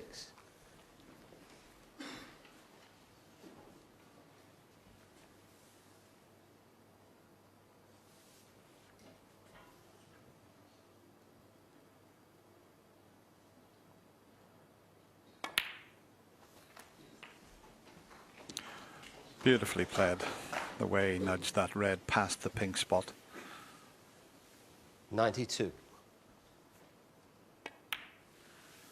He's going to take some stopping here in this 93. year's final, that has to be said. The winner here 2 years ago, that magnificent victory over Ronnie O'Sullivan. An awful long way to go, but there's another magnificent century break from Mark Selby. 100.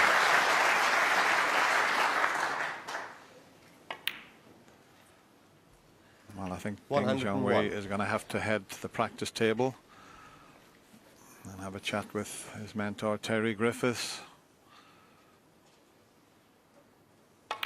We know that the mid-session interval can change things around.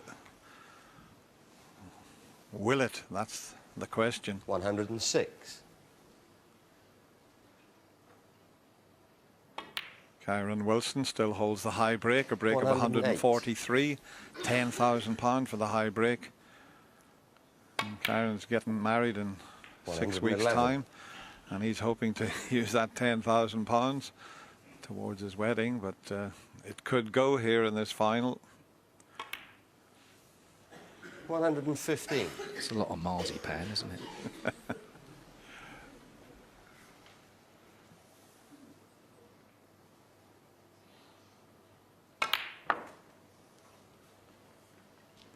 $120. An exhibition type positional shot there, loads aside. Doesn't matter about the pink. Tried another exhibition positional shot. What a start for the world #1. Mark Selby has played 4 and he's won 4. He goes to the mid-session interval 4-0 in front.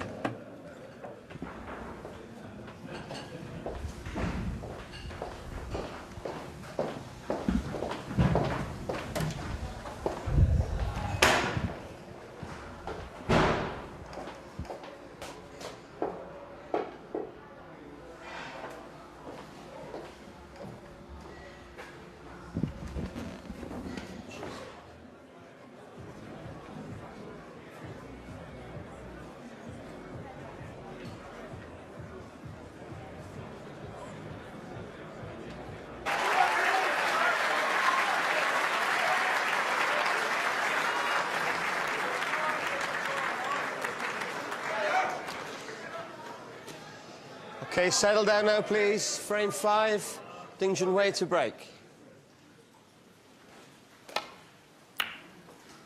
Yes, thank you, Hazel. And you've got to say, Ken, a big 4 frames here for Junhui. Yeah, absolutely. He would have been in the practice room with Terry. I suppose, John, situations like this, you've just got to forget about the previous 4 frames. You know, you've got another 4 frames ahead of you. Try and get a few frames on the board. I mean, if Ding can come out his next 4 frames 3-1, he's well back in the game. Of course, but of course the pressure builds, as you always say in commentary. Until you get that first frame on the board, pressure's going to build on Ding. And Mark Selby, on the other hand, is a master in this situation. He's going to keep the pressure on. Absolutely, he'll thrive on this, won't he? But that second frame that Ding Junhui lost when he made the 52 break and Mark needed a snooker, apparently he walked out the arena, he punched his dressing room door, you know. It's frames like that that really hurt you when you lose them. Yeah, and frames like that you win as well, they give you a great boost. So yeah, you don't see a lot of emotion from Ding Junhui, but he punched the table as well when he was going out. He was really annoyed. They really do annoy you, those type of frames, particularly when you lose them. Yeah, and let's not underestimate the fact that this is the biggest match of his life, and he's got the hopes of a country resting on those narrow shoulders. Just got to relax and get himself in this match. And as you say, and I agree, he won't really relax until he gets that first frame on the scoreboard. It'll come, but he wants it sooner rather than later.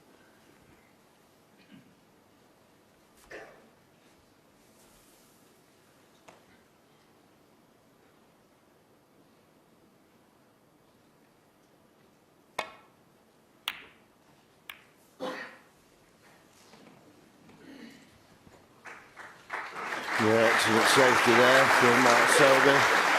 There's been talk about the fact he put a new tip on last night, but so far he must be very pleased the way it's reacting.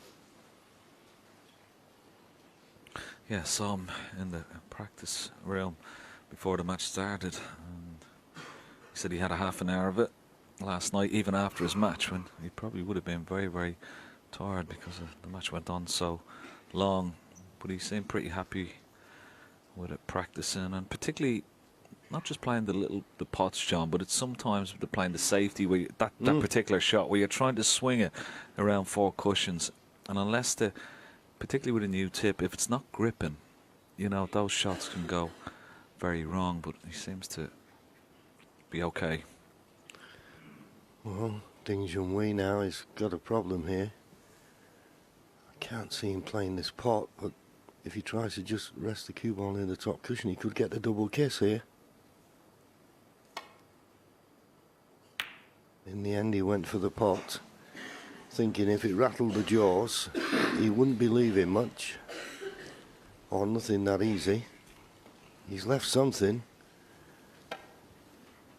but it was one of those situations, couldn't get back to balk, thought he might be able to pot his way out of trouble.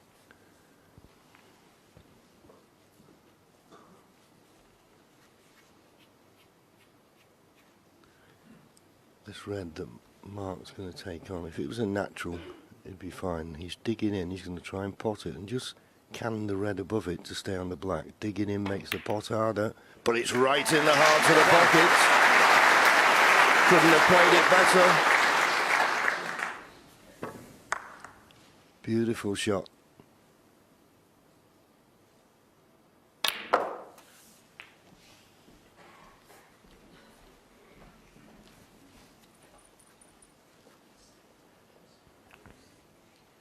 Eight.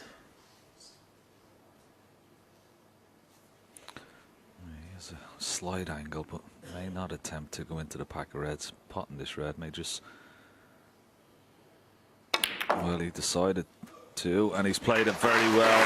He just had a slight angle there, but managed to force it. Just have a look at the cue ball here. He's forced the angle.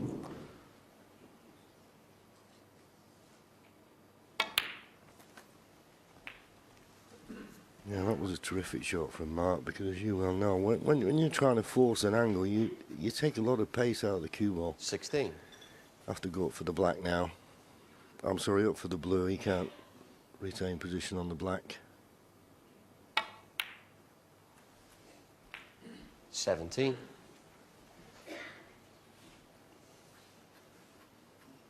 So there'll be a few disappointed people in the arena. I've seen quite a few people I was at Crucible Corner, and the sponsors are laying 40 to 1 a maximum break in this session.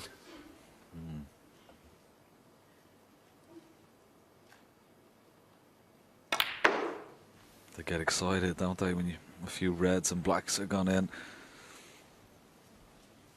This cue ball needs to run.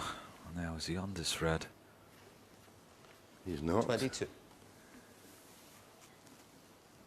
He's getting down. He's not playing it. He's just seeing whether he can reach it. The problem with this, it's the yellow ball. That will be his concern. Can he get down properly on the shot and not touch the yellow?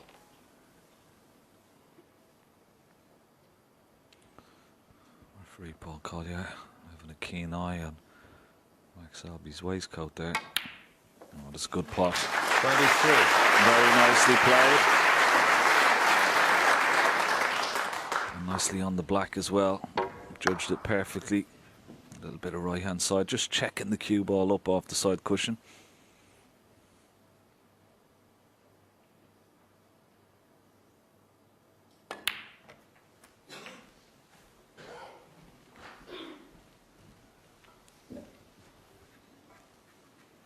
You see 255 points 30. now without reply.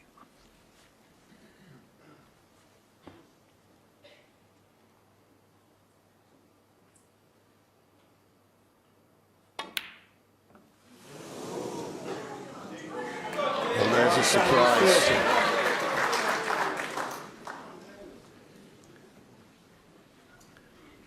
He was just standing up for the blue, so he wasn't doing a lot with the cue ball. That's a bad miss.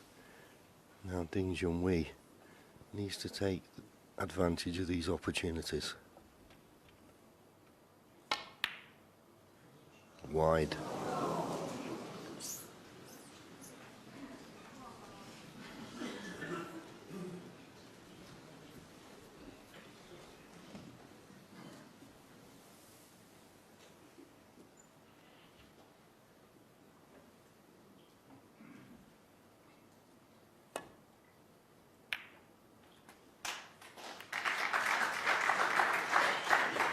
One.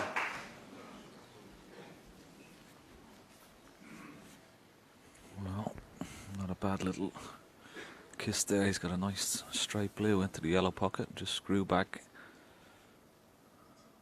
a few inches for the red beside the pink.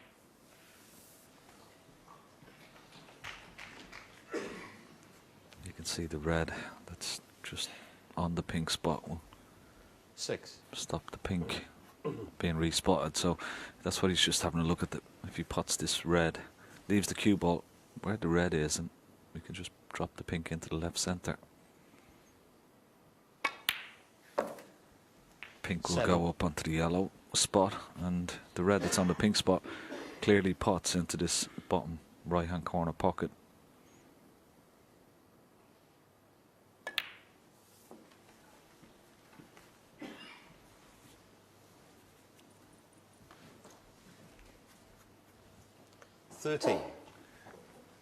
Gets to 68 points, and there'll be snookers required. 14.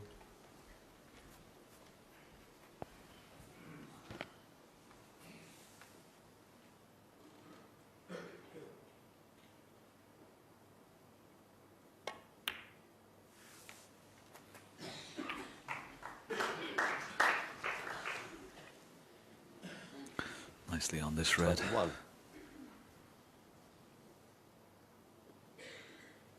He's going to need a nice split off this 22. pack of reds, and he's purposely left himself low on this black.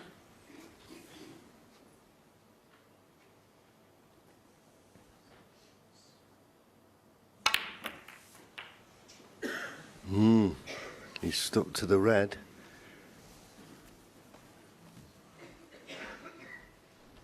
Now, can he get through to 29. this red to the left middle? It's touch and go.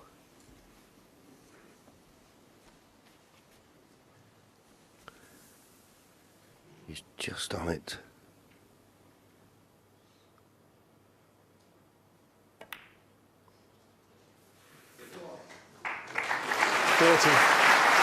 On this blue, we're putting 65 points in front with just 75 remaining.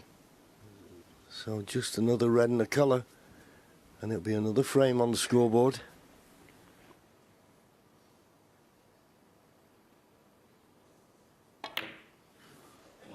Sure. Yeah, got a heavy contact there, but he's still on the red. Let's have a look at the 35. cue ball. The blue just bouncing slightly, taking a bit of the pace out of the cue ball, but still okay. But ding, that misread. You'd be looking, trying to get this frame on the board as quickly as possible. At the moment, it's all Mark Selby. The longer it goes on, the more difficult it becomes.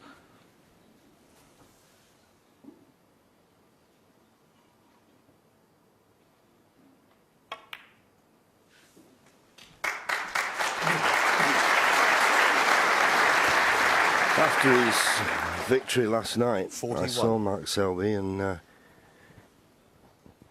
he said that the last session he played against Marco Fu was the best 42. he'd felt all tournament. And the way he started off this final, he's carrying it in today. New tip or not, he looks in good stroke and looks very confident. 47. And like all champions, when they get the noses in front, they're not going to keep looking behind 48. for dangers. They're going to look ahead at the winning line. So this early in the match, worrying times for Ding Junhui. 55.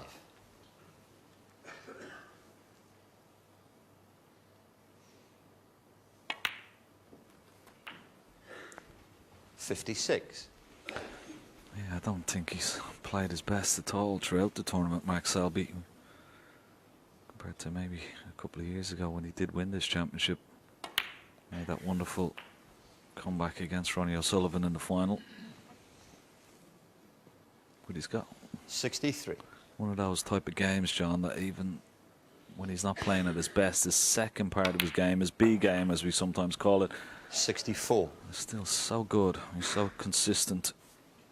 It makes it so difficult for his opponent. Doesn't give you anything very easy. Well, if he's going to make 69. back-to-back centuries, and he's a good shot here. And solid, very 70. solid, and got a nice angle on the block. The problem is the yellow not being on its spot needs a good positional shot.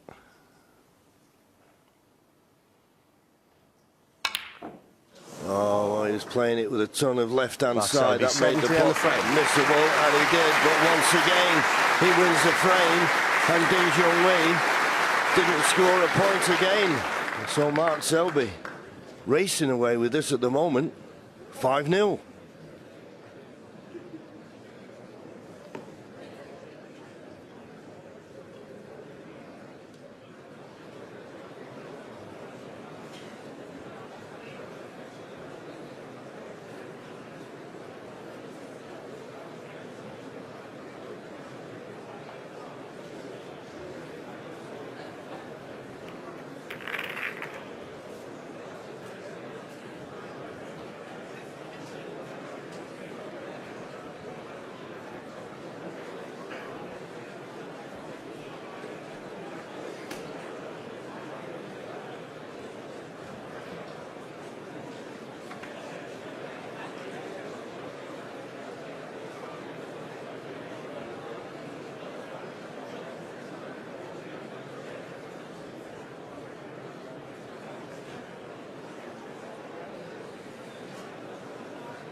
Thank you. Frame 6.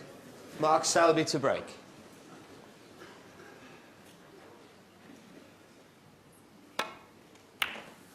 Quietly now, please.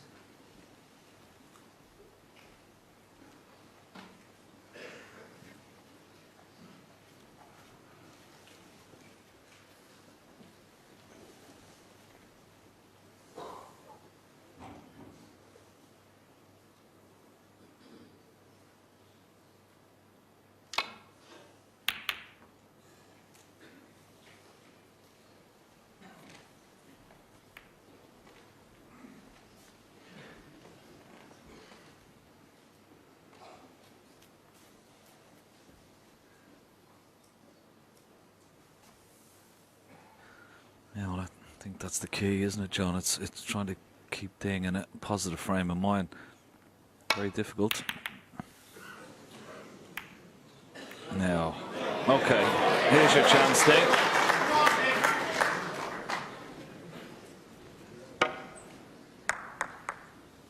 You feel he just needs an easy chance like this just to get his arm going, get a few points on the board. Give himself a bit of confidence. Immediately trying to get the black back on its spot.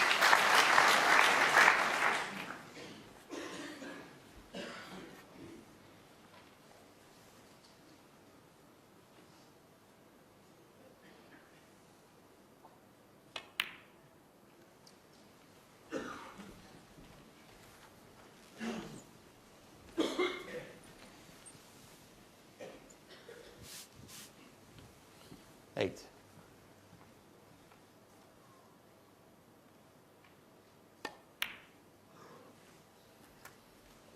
Nine.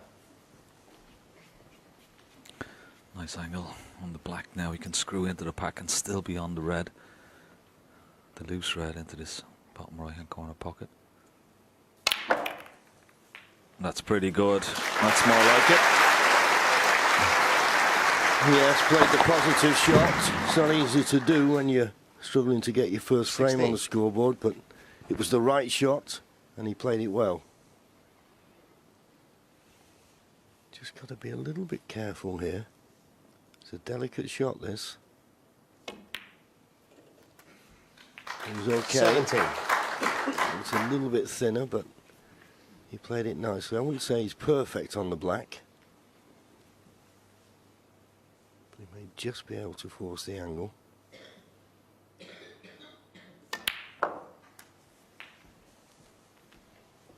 A little bit short on the red, but that's understandable. When you're trying to force the angle, the last thing you needed to do was go too far up the table. 24. So up for the blue. Needs a good angle on the blue.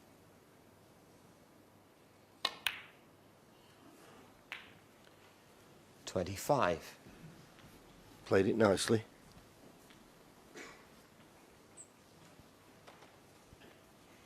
I'm just wondering,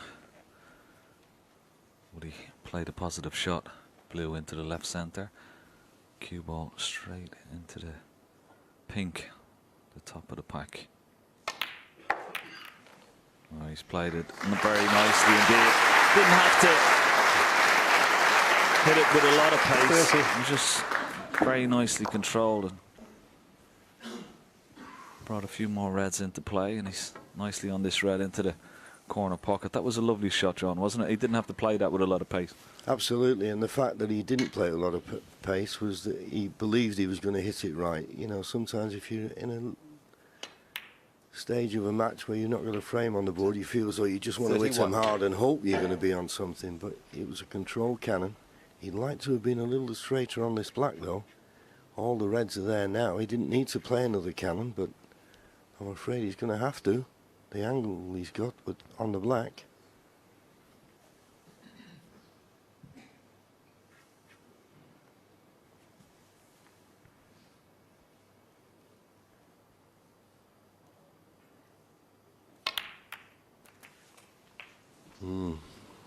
That was the problem. If it had been straighter on the black, there was enough loose reds to win the frame. 38. He wasn't. With this angle, he had to go into him again, and it can always go wrong. And it has. Yeah, and it was a little bit tentative, that one. That was a time where he needed to inject a bit more pace into the cue ball when he played that. Understandably, a little bit more tentative. He was almost like he was making sure of the black. But that's end of break.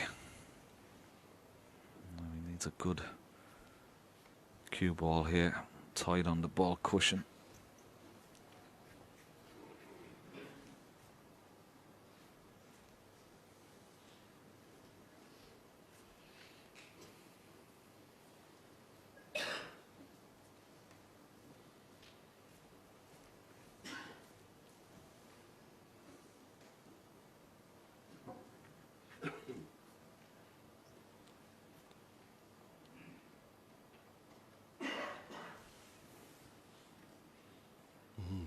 Don't want to catch the bump in the middle pocket here. No, it's okay, he juiced it well. Junhui 38. Good cue ball, but he'll be disappointed. Should have made more there. Just coming up to the 2-hour mark. And Junhui at the moment, nothing to show for his efforts.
this is a decent safety, but not quite the line.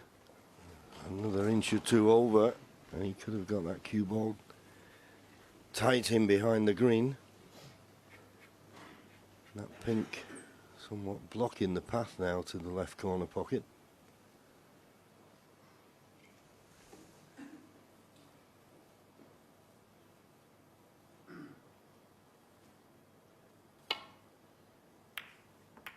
This looks a better line. No, once again, just a fraction out. But if somebody could get that cue ball in behind the green, certainly have the advantage in this frame. Very important tactical battle this. Mark Selby knows that he can't afford to let Ding Junhui have the next chance, with Ding already having a 38-point advantage. And of course Ding knows if he gives Mark the next chance, that lead could count for nothing. Swinging it round off 2 cushions. Good length with the cue ball. And with that red in the middle of the table next to the blue, puts a lot of pressure now on Ding Junhui to get this cue ball safe.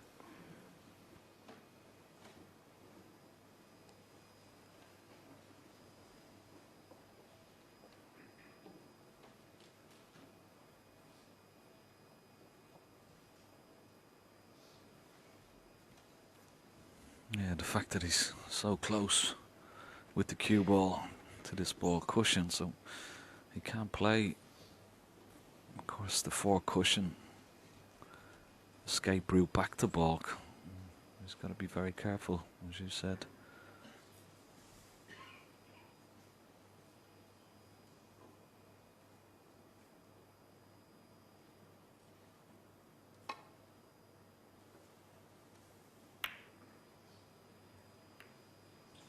Well, that was a very strange shot indeed.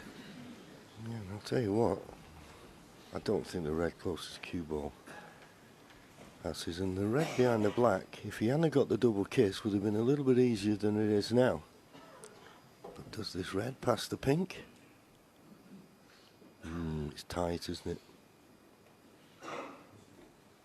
Maybe half the pocket available, but if you were right behind it, you'd fancy knocking it in. Could be. High-pitched whine up the top. Everybody can hear it in you.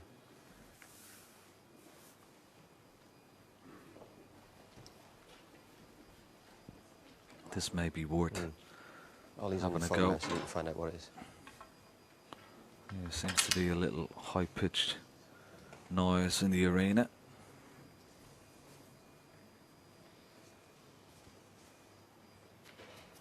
Just disturbing Mark slightly. That's on the referee. It's worth having a go at this, bringing the cue ball back up into balk. Good shot. Oh, he's got a nice little bump off the middle pocket as well, just to keep the cue ball out in the middle of the table and nicely on the yellow.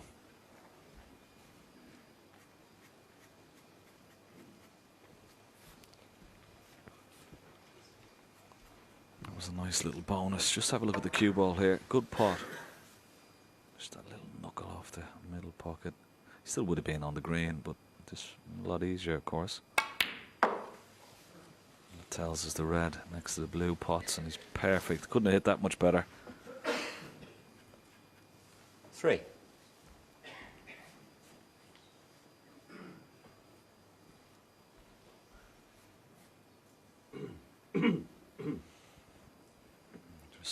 We'd love to get that pink away from that bottom left-hand corner pocket.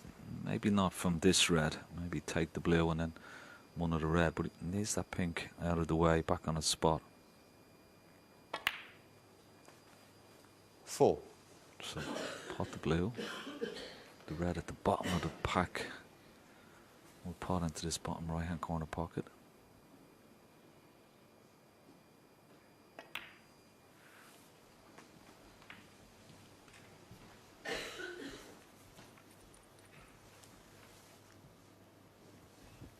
Nine. this red he's potting now. Okay, it's the only ball that was on, but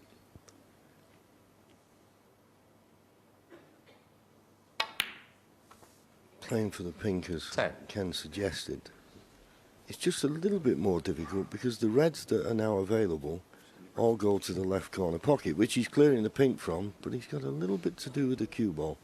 You wouldn't think it'd be a problem, but he's going to be at full stretch, using the extended rest, extension on his cue. So you've got to be careful with this one.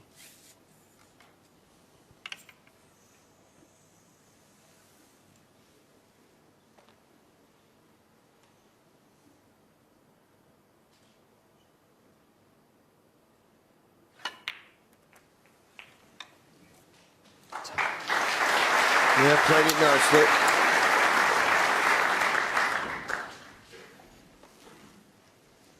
Still 22 points behind. 16. He's going to need the awkward red on the side cushion to clinch the frame at this visit. 17.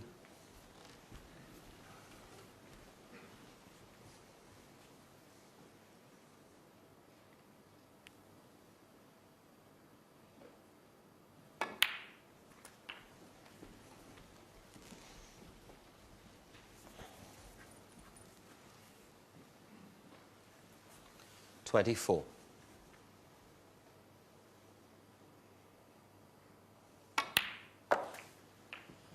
25. I think the bottom one of the three reds that almost in line will go to the right corner.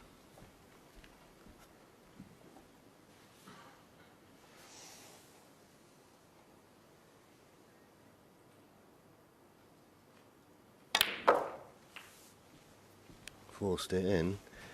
Now he's 6 points behind. The four reds, four blacks would be 32, which would put him 26 points in front 32. with 35 remaining. So that red on the left-hand side cushion, he needs. 33. That could be, I think, Junhui's only hope here. That could be a big stumbling block for Mark.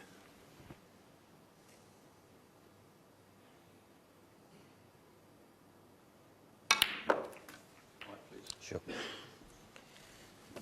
Well, never got into that cue ball. 40. He's blessed with tremendous cue power, but didn't strike cue ball that well. He's getting the cue ball clean. Maybe he did get a heavy contact, but didn't look like he got a proper strike on the cue ball there. He's running away from the reds now. Well, is he looking? Does he think if he cuts this red in, he can cannon that awkward red that he needs? That would be a bonus if he could get the cannon and the pot. No, it wasn't on. And kissed the 41. blue the wrong side. Don't see many more at this visit now.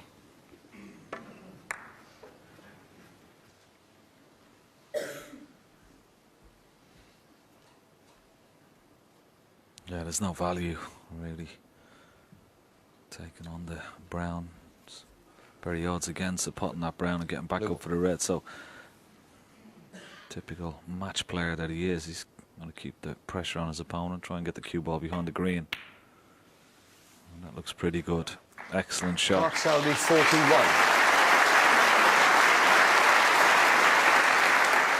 Sort of forcing Ding into, well, the easy escape is obviously the red on the left-hand side cushion, but of course Ding very reluctant to bring that out into play.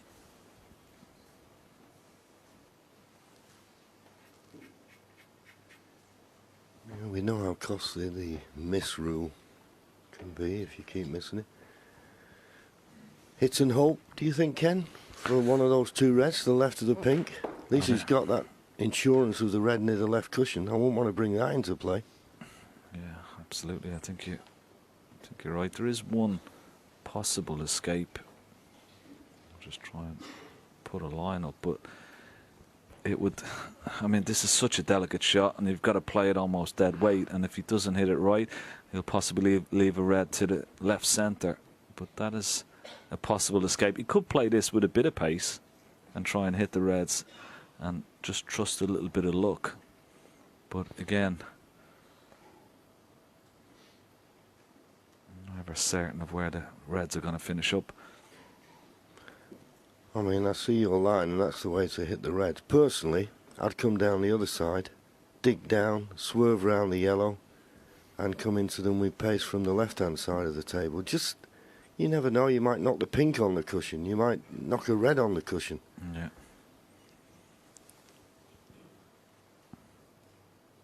Just trying to run up to this red near the cushion, but as you say, well, that's a nothing shot. I don't know what he's played there. Foul. And a miss. Mark Selby, 4. Well, that's a show of nerves, if ever I saw them, because I'm not quite sure what he was trying to lay into the red on the left-hand side cushion, or trying to come off side cushion, two side cushions, and maybe come up the back of these reds. Yeah, I think that was his plan. But I mean, he's under. Hit that by quite a considerable margin.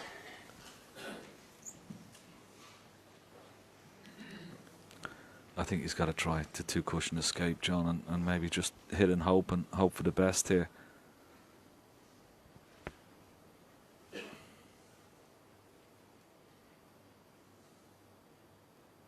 Harder this time.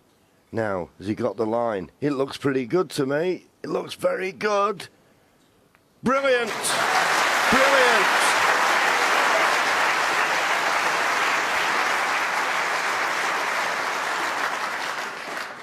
Super shot. And not only did he hit the red, but Mark Selby can't pot this red.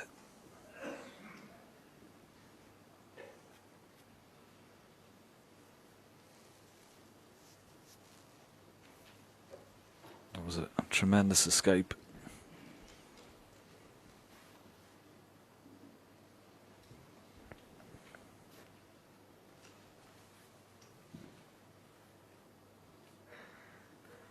Mark thinking about the possibilities of playing out the awkward red that he'll have to contend with if he's going to win the frame, if he gets a chance.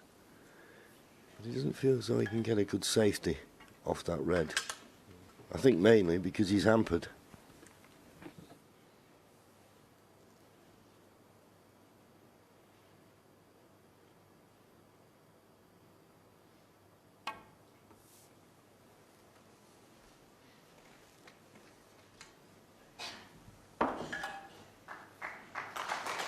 Yeah, good safety. And Junhui with the problem here. He doesn't really want to bring this red away from the left-hand side cushion, but obviously he feels that that's the only guaranteed safety. But even playing this one, he's got to get round the back of the black.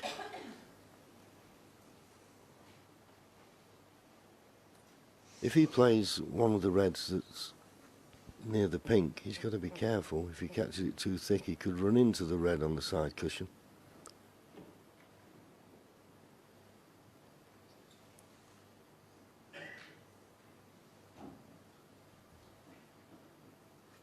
Nothing will look easy to Ding Junhui at the moment.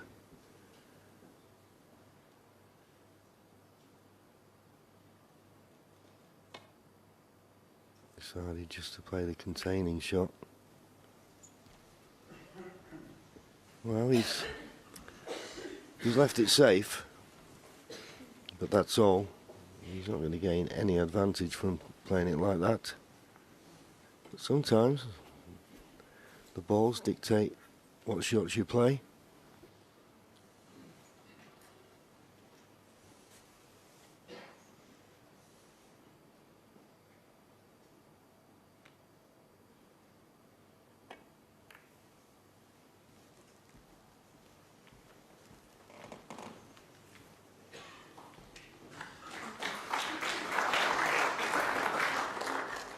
Good shot from Mark, covering the 2 reds in the middle of the table, so Ding no other option here but to play this red.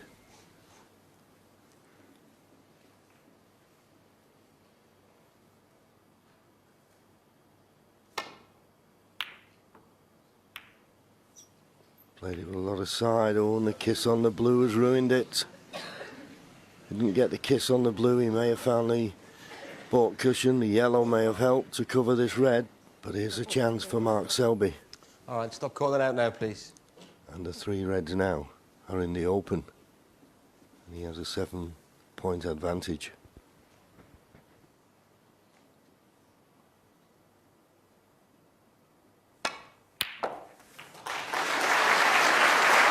One. Good pot. The red just left of the pink, not below it. The one just beside it will pot into the left-hand corner pocket. We can stay on the pink, just drop this in, stay on the pink. 15 8. ahead. 2 reds, 2 colours. Just having a look at the pink respot.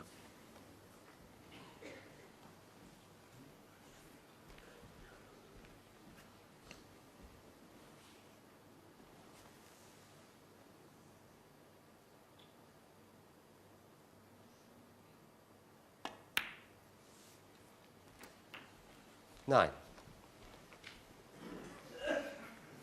Obviously, having another close look. It looks like it won't spot on its own spot.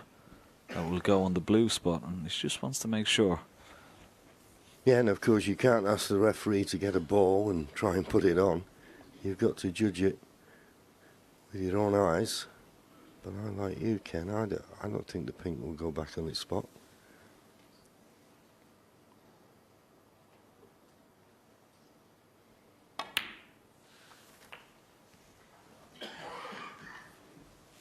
Well, there's plenty of room, and that's why he's come around the same side. 50. Well, the way he was looking, yeah, obviously he had to play for the red in the same pocket. Just red, pink or black required. 16. Tap. There'll be no heroics with this black. This black to go 30 points in front with 27 remaining. Just make certain of the pot. That's what he'll be thinking.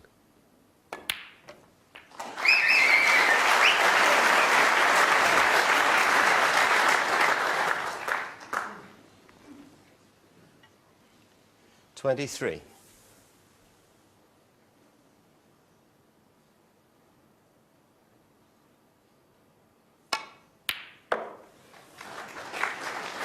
Another excellent long pot. 25. 32 points ahead.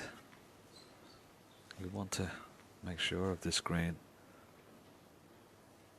2 4-point snookers required from Ding now. Looks good. 28. I don't think after the performances from both players in their respective semi-finals, nobody would have expected 32. a session like this from Mark Selby. 6-0 now.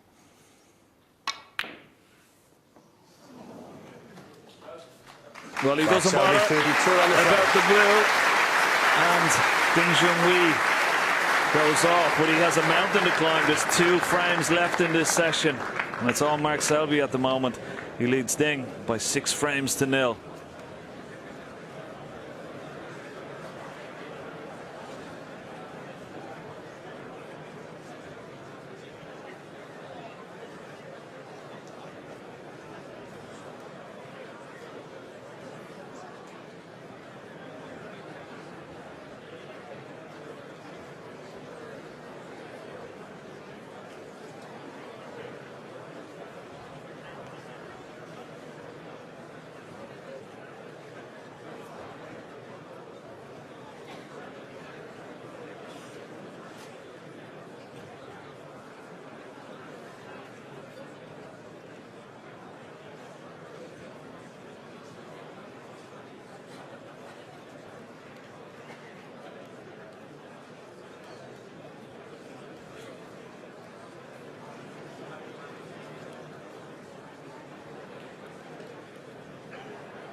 frame 7. Junhui to break.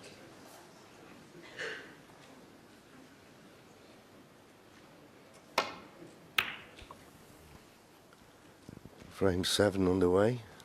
Of course, 8 frames to be played in this session. And this is Mark Selby's 100th frame of the championship.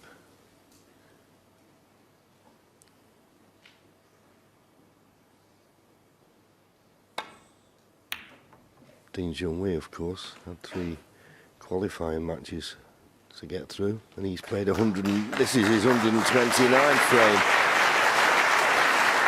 Excellent safety there from Mark Selby. Should be easy enough to hit. Don't want to glance off them. Don't want to glance off them. He's left the red. Well, I say he's left the red. Can Mark hit enough of this red to pot it? Looks like he can.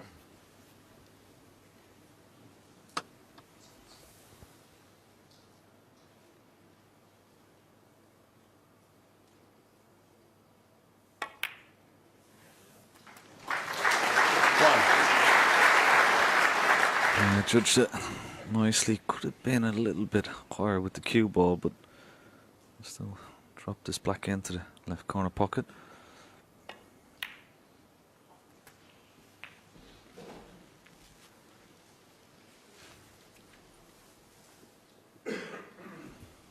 Eight.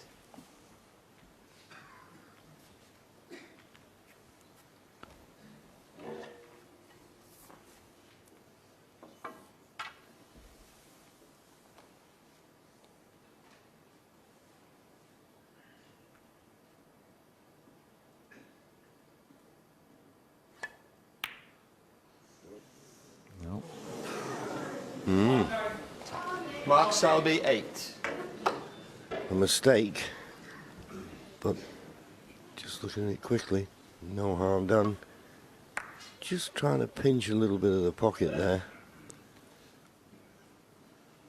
I'd be disappointed to have missed it, but he won't be too disappointed with the fact that he's not left anything on for Junhui. And of course, with that red being adjacent to the left corner, can't really play safe off anything but this red.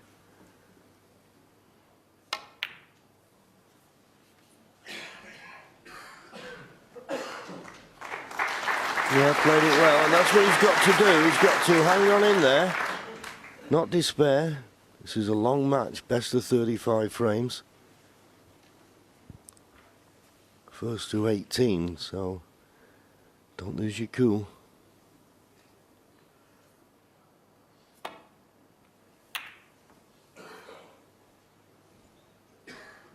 Just a bit thick on that safety, so give Ding a chance, and he'll certainly be having a go at this red now to the right corner pocket.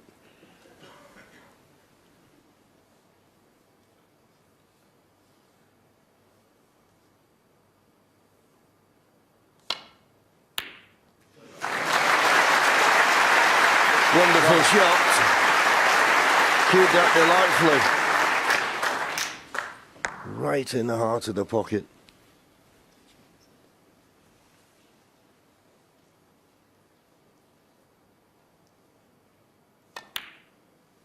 He had first chance in the last frame, but just a loose positional shot cost him. 8. Like to have been a little straighter on this red.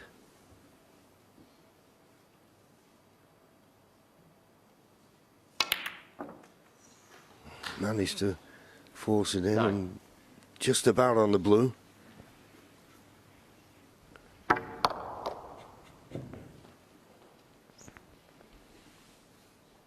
We play the cannon here in between the yellow and brown. Lots of left-hand side, 2 cushions into the cluster. Oh, but don't miss the blue. Miss the pack now. Junhui, 9. Well, another chance gonna begging, but look, he's got away with it.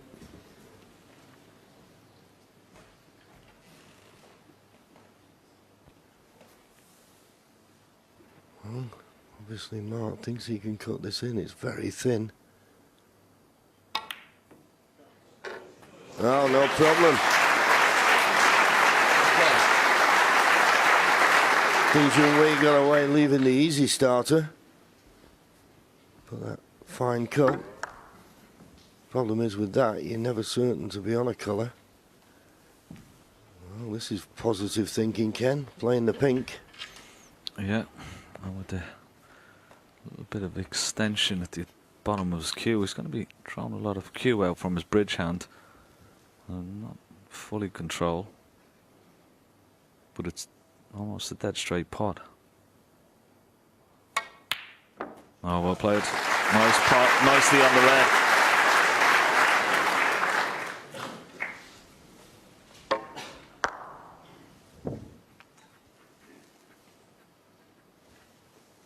Seven.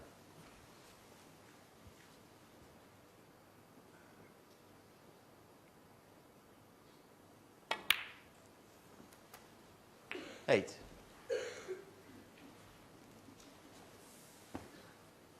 Pot the black, pot the loose red. Maybe trying to get a nice angle on the black now after this red. That's exactly where he wants the cue ball. It needs to be low on the cue, on the black with the cue ball. 15. So he's got a nice angle just to stun up into the pack. 16. Usually very good at this shot. Just watch the way this cue ball will arc. Lots of bottom. Catch the red right and the cue ball will riddle its way through that cluster.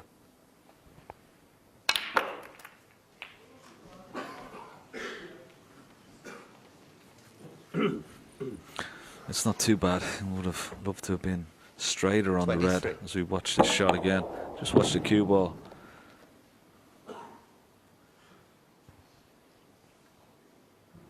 Yeah, he just caught that red a little bit too full, didn't he? And he was always coming across the edge of the pack rather than going into them. But he's got this red to the left middle.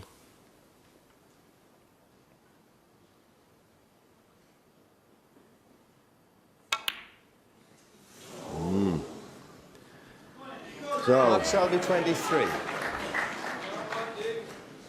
just shows he went into the pack. He was left with his tough red, playing it with pace. And now Junhui, I feel you've got to take this opportunity. You've got to win the frame here and now.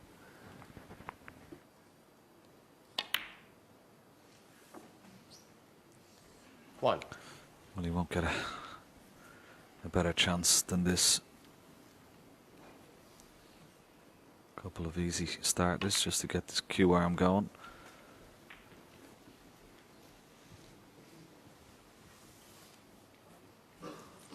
Seven.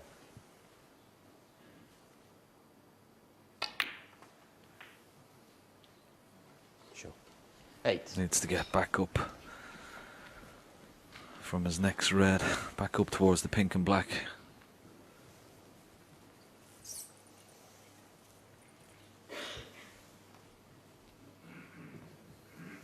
Just wants a nice angle when potting this green, just on the red, just so he can drop it in.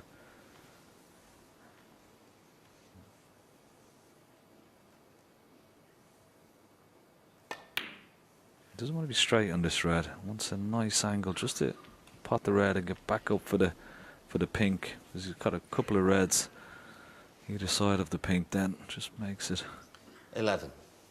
a lot easier. It's just got a slight angle.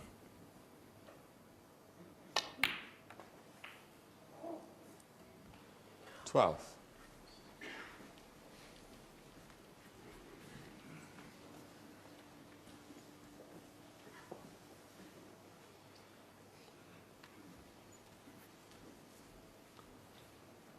He's 10 points behind, so you may see him just glance at the scoreboard. He's going to need the red on the right hand side of the table and the red on the left, as well as the 4 reds below the pink, if he's going to win the frame from this position. So it's not a straightforward run to the line. 18.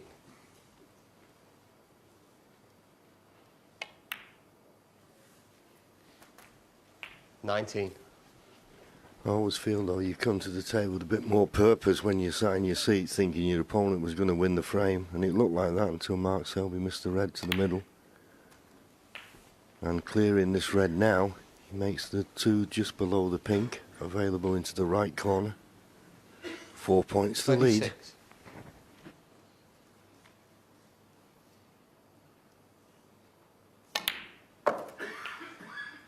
$27. Oh, he's played a poor shot there. That's not good. And if he's going to play for the pink, he's got to screw. It looked like he had it. He didn't know which ball to play for, pink or black. He's sort of betwixt and between. And now what it does, it puts a bit more pressure on this red. He really wanted to clear the 2 reds below the pink before he tackled 33. any of these more difficult reds. Now he's got to go for a ball colour here. This is a must-get pot.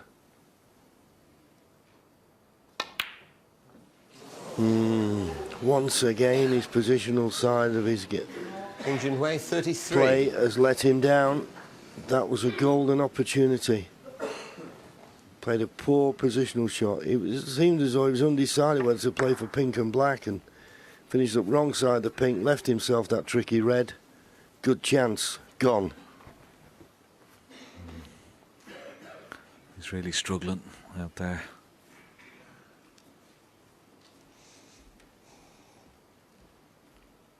He mustn't give up hope, though. There's still a long way to go in this game and this match.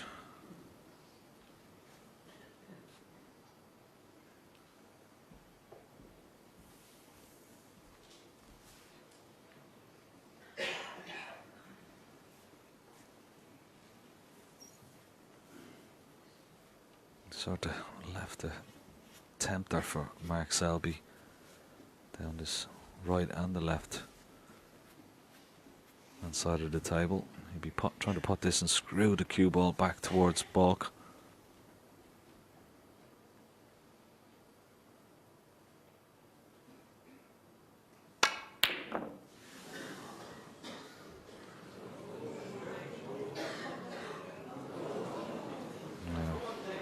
I think he's got another chance here. Yep. For once, Mark Selby, he's given him a couple of chances.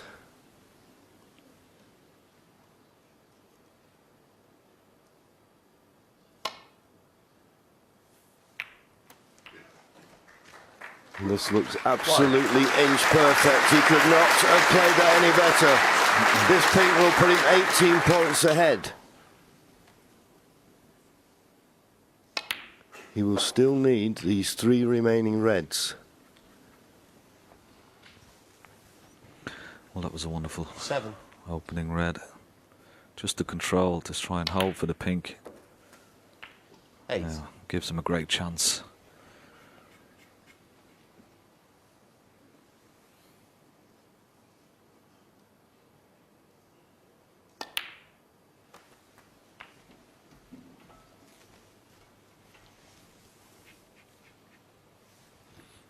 Anything but straight now on this pink. He needs an angle so he can get in behind the red. The red near on the right hand side of the table. It will only be the red he needs. He will not need a colour, because the red and the pink will put him 32 points in front with 35 remaining. So he just needs a slight angle on this pink. 15. And he's just about got it. I'll just put a couple of cue balls up here. Any position there with the cue ball would be perfect. He's just dropping the, well, again a little bit short. He wanted that cue ball just another couple of inches, and he was straightforward for this red, John, into the 21. yellow pocket, but he only needs the red. Doesn't have to do too much work with the cue ball, but just make sure the red if you can. It's not a gimme. Should have been easier. No, it's not there. Junhui, 21. Once again, have to say, It is positional side of the game that let him down. Ken put those cue balls in, and you would normally, playing that pink, you would use the cushion as the guide to how hard you wanted to hit the ball. Left a very difficult pot. Mark Selby still in this frame.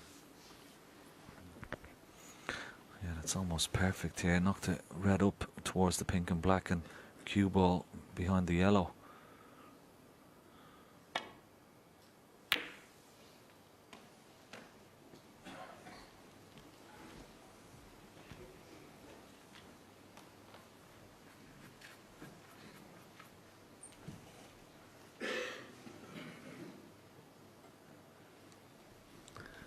Well, his main concern here, Ding Junhui, is not to leave Mark Selby any chance, any glimpse of a pot. He's got to get this red safe.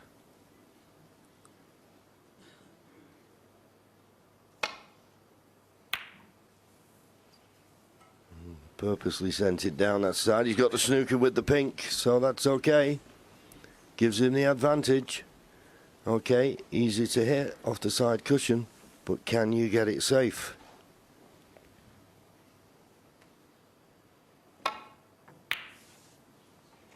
Can you get it safe? Here's the chance for Ding Junhui to put his first frame on the scoreboard. Just got to fully commit to this and think of nothing but pot in the red.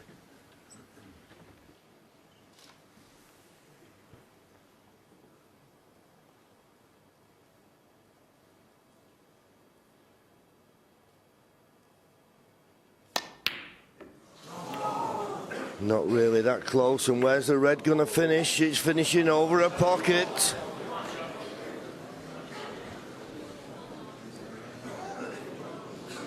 Settle down now, please. Didn't really get close. Yeah, quite a long way away. The only good thing for Ding Junhui is that he's 32 points ahead. So Mark Selby, he can pot the red and get on the brown, but then he's 27 behind with 27 left. So he needs really a pink or black. He can't pot the red and blue here, so he has to get the cue ball after potting this red down towards the pink and black. Yes, and if he's going to do that, he's got to avoid the brown or green.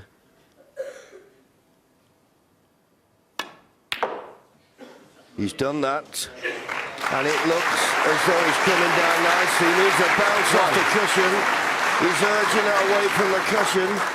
He's on the pink. The pink will put him 25 points behind, 27 remaining.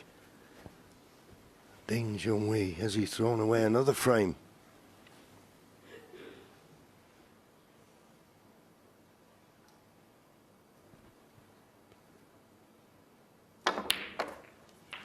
In it goes. He's on the yellow. Tremendous positional shot from Mark Selby. He's still got the problem, which will come in 3 shots' time, getting from blue to pink.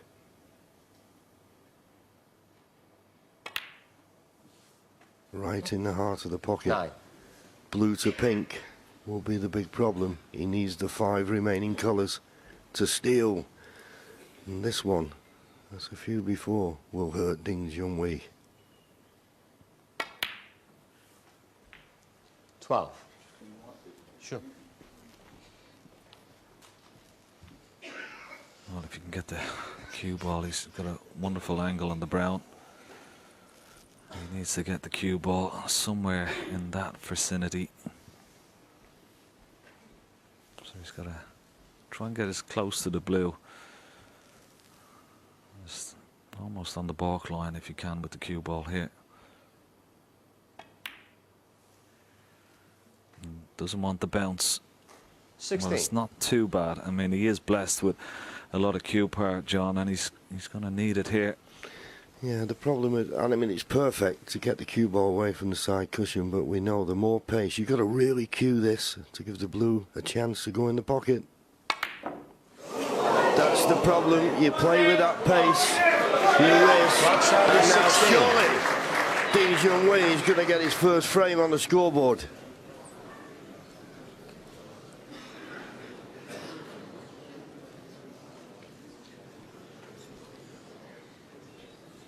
this to go 21 points in front with 13 remaining.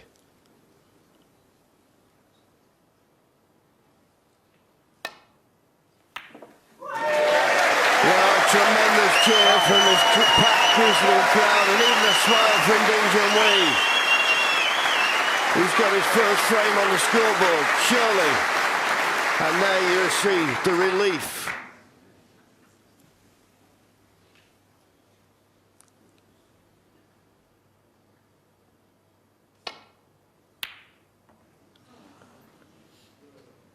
Two snookers needed. Junhui 5 on the frame. And Mark Selby concedes.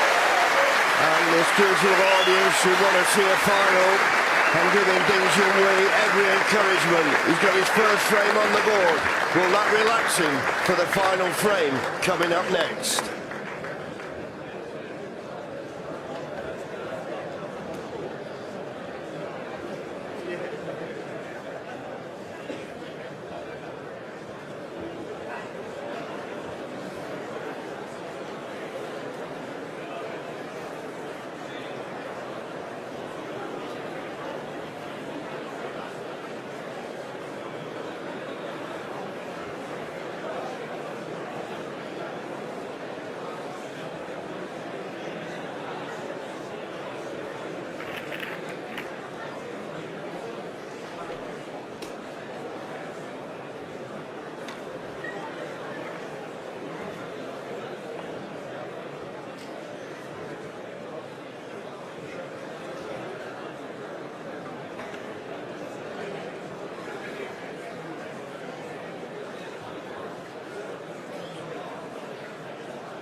Settle down now, please.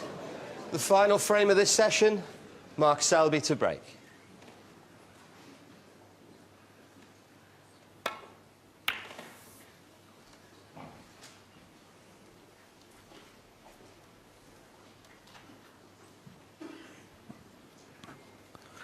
Yeah, and let's just have a look at things, emotion as he won the frame. Got very emotional, I thought there, John. I mean, you could see what it meant to him. Almost a tear in his eye. Just relief more than anything. And now, what can he do? Can it inspire him to try and win this last frame? Okay, he's got a bit of luck there. He's knocked the black safe and he's covered this red.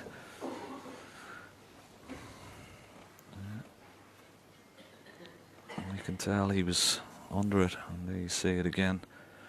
And we've all been there, John. We know what it's like, you know, when you're not playing the way you know you can, and particularly the way he's played in this championship, to be frozen out, not get that first frame on the board, and what a relief it must be for him to win that last frame. Yeah, and also, you know, he would have come out today thinking the biggest match of my life, you know. And you're only human, you want something for your efforts. Good pot. Now it needs to stop short of the pot line, it hasn't. But I think he's okay, he's got an angle on the green.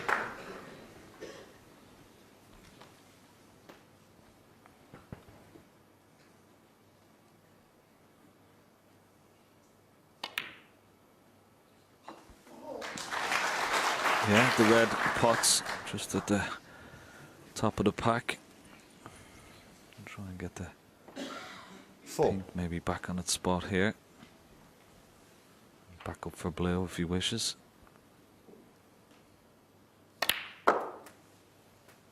Five. It's hard to tell where the pink spot's available. I mean, to be perfectly honest with you, you'd like to be in a position where the pink didn't go on its old spot, go on the black spot.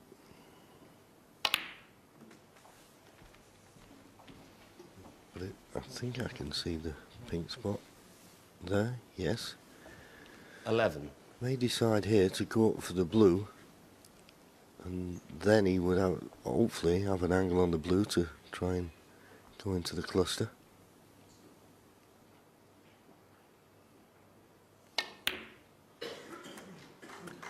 didn't seem like the best of contact. Sounded very heavy. 12. Very heavy indeed now. Will he risk this thin blue and play a cannon to the pink? Well, you could see it bounce and you could hear it. Yeah, there you see it jump up, and what it's done is it's widened the angle. It tried to come on the inside of the blue. He's gone on the outside, and it's made this a lot more trickier, this blue into the right centre. We saw him miss a blue into the left centre a couple of frames ago. But you just feel there's only the... Well, I know there's the red near the corner pocket here. Well, it looks as though that's what he's going to play on. Good cueing, lots of top spin.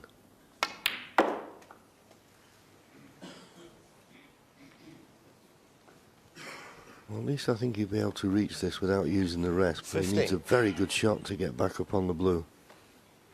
He needs to cue this really well.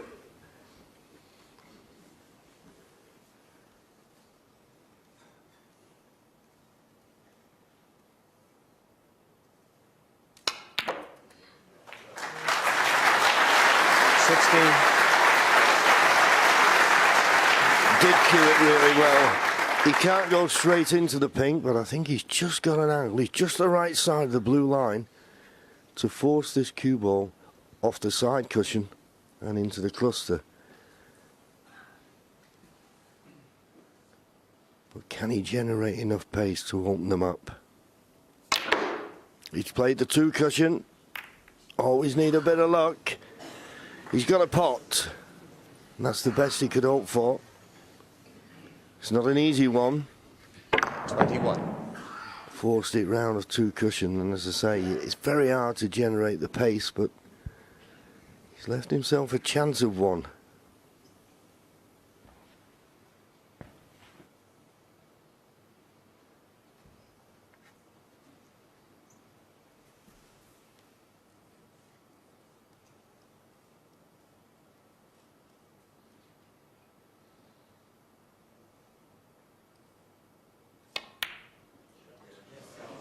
Great pot.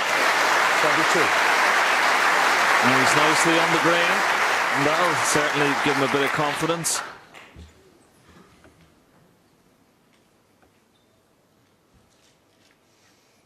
There's only red available is the one left of the bunch.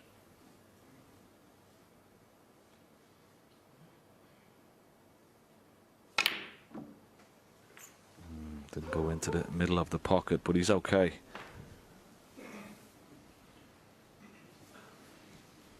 $25.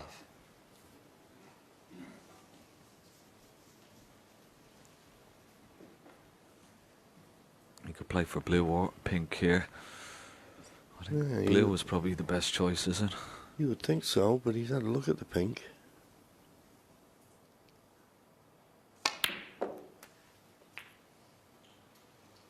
Once again, 26. just not got the angle.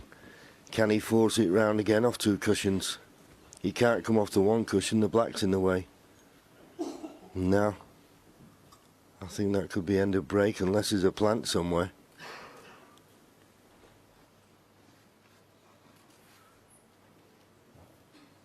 Can't do anything off the blue. He's so straight he can either go forward or backwards. That wouldn't get him on a red.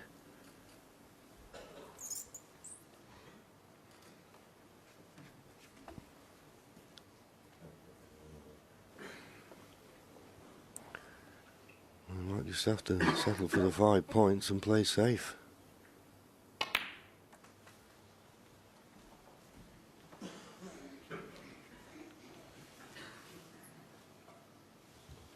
$31. Got to swing this round of 2 cushions. He can't risk running into the black here.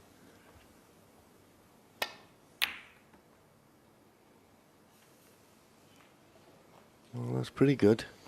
Ding Junhui 31. And it always puts a little bit more pressure on your opponent to get safe when you leave a red in the middle of the table.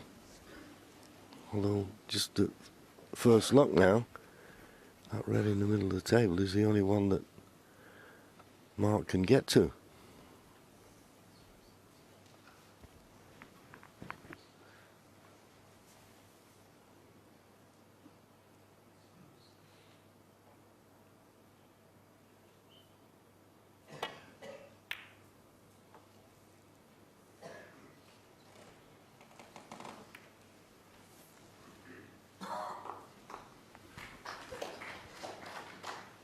Can Ding get past this yellow to play this red on the left-hand side of the table? It's tight. I think he may just be able to bend it with a little bit of right-hand side if he can't get through to it clearly.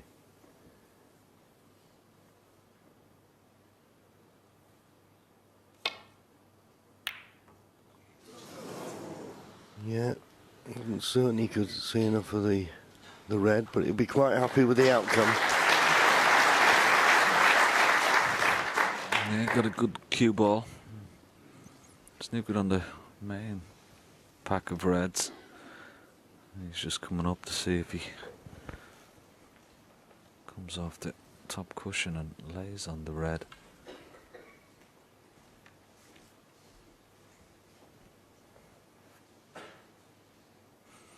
Yeah, this is a possible choice for Mark Selby.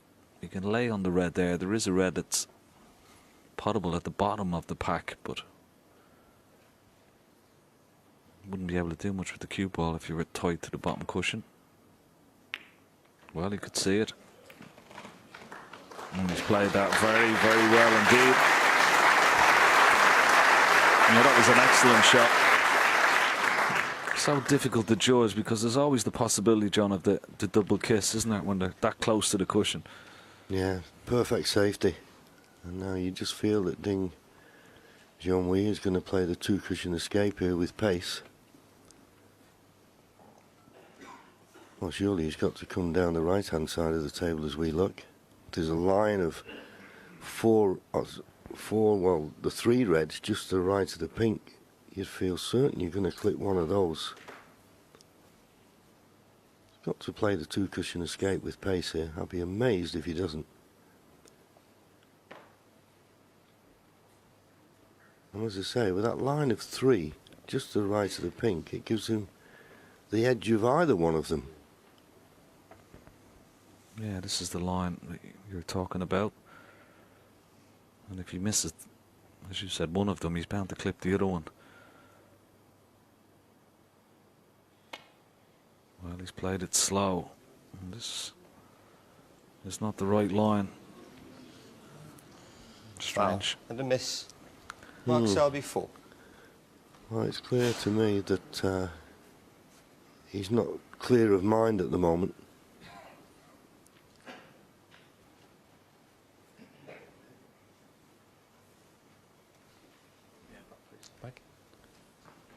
We're having it put back.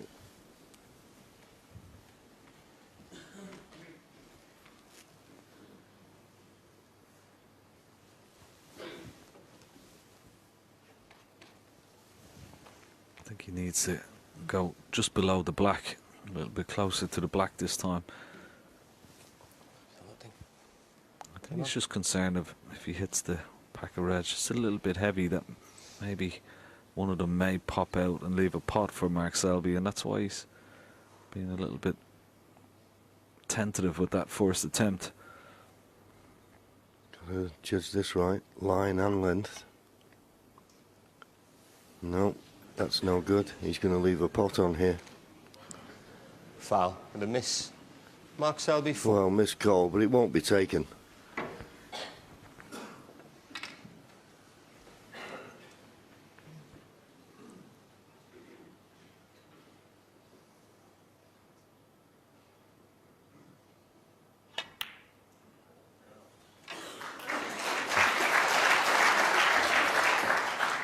Well, Mark Selby will be disappointed with that. Straightforward pot. Should have been the right side of the blue.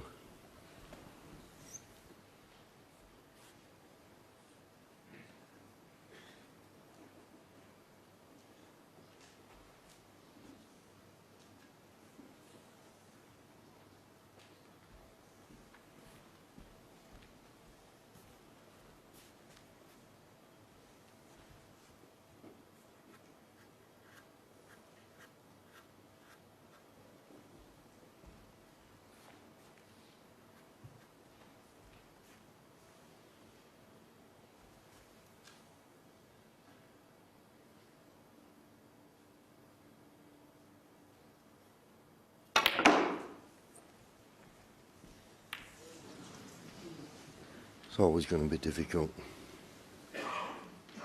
Those baulk colours to avoid. And the fact that the green wasn't on its spot, he had to get a little bit lower down the cushion, and that's why the yellow came into play.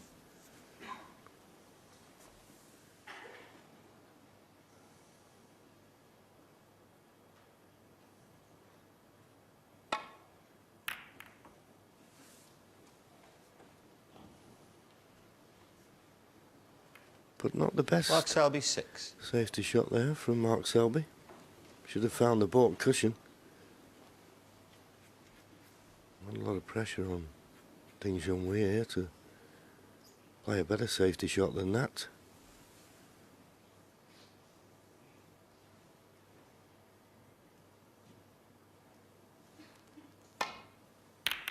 Swinging it round off the 2 cushions. Looks a good line. What about the length?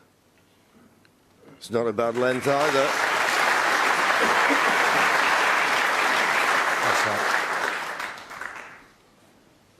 Yeah, blue in the way of the red that's close to the left-hand corner pocket. Yeah, snookered on all reds by the look of it. And it was all because of his weak safety shot. It was very short, and unlike Mark Selby, he's in a bit of trouble here. And when he came to the table and wrapped the table, it was saying good shot to Ding Junhui, but also the annoyance that he allowed Ding to have that opportunity to put him in trouble. Yeah, just put a line up here, 2 cushion escape, but he's got to clip this red ball here. Absolutely perfect, and he's just got it a little bit thick, and he's left Ding Junhui a chance. The bottom red of the pack of 3, just below the pink pots. Yeah, doesn't have to do much here. Just screw back 6 inches for the pink to the right middle. 1. Overscrewed it slightly, which tells me there's still a little bit of tension in the arm.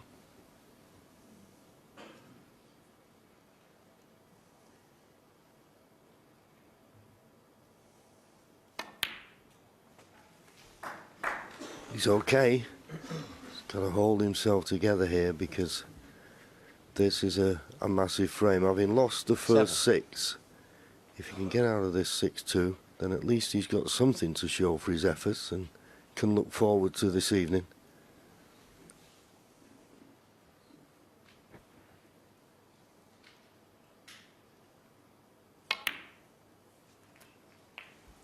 Eight. Oh, he's got to hold himself together. This is a massive frame for Ding Junhui. 4 behind going into this evening's session wouldn't be too bad. It was looking 14. very precarious for him on that 7th frame.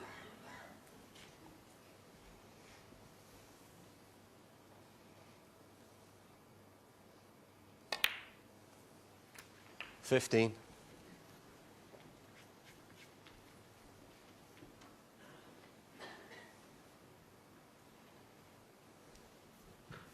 Just got a slight angle on the pink, just a stun over for the red, directly in line towards the right hand side cushion.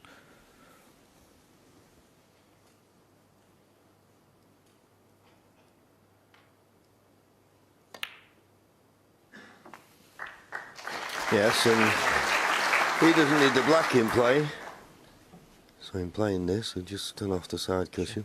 21. One thing he wants to do is avoid a kiss on the black, but the 3 reds in a line on the right hand side of the table, maybe Mark Selby's thinking, well, he's got that problem to solve if he's going to win the frame at this visit.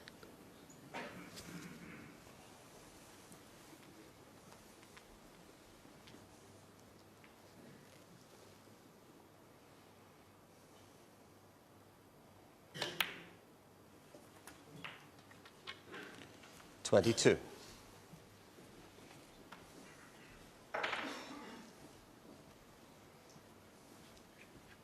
this pink to go 45 points in front with 59 remaining.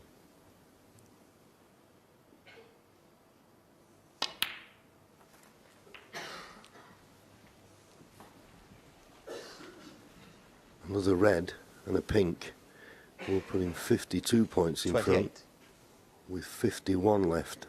That's what he's looking at. Red and a pink to get to snooker's required.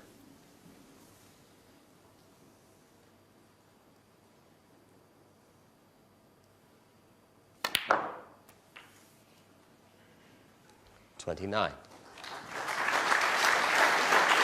Thought he may have played for the pink in the middle, Ken. If he pots the blue, he'll need another red. Surely he's got to pot the pink. Yeah, I don't think there'd be too much heroics from Junhui here. Just pot the pink, go 52 points ahead. Obviously, still a bit conscious of his opponent and his ability to lay snookers. And of course, he already has lost a frame, the second frame, where his opponent needed a snooker. 35. So he won't be taking anything for granted just yet.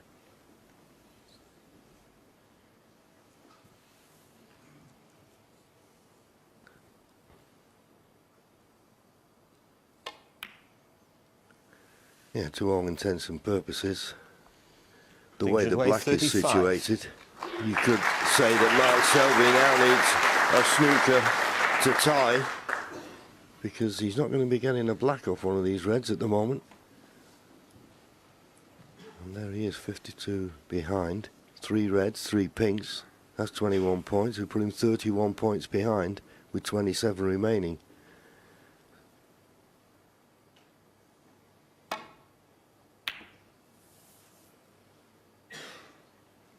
If he kisses the green 4 ball, that won't matter because this red is on to the middle.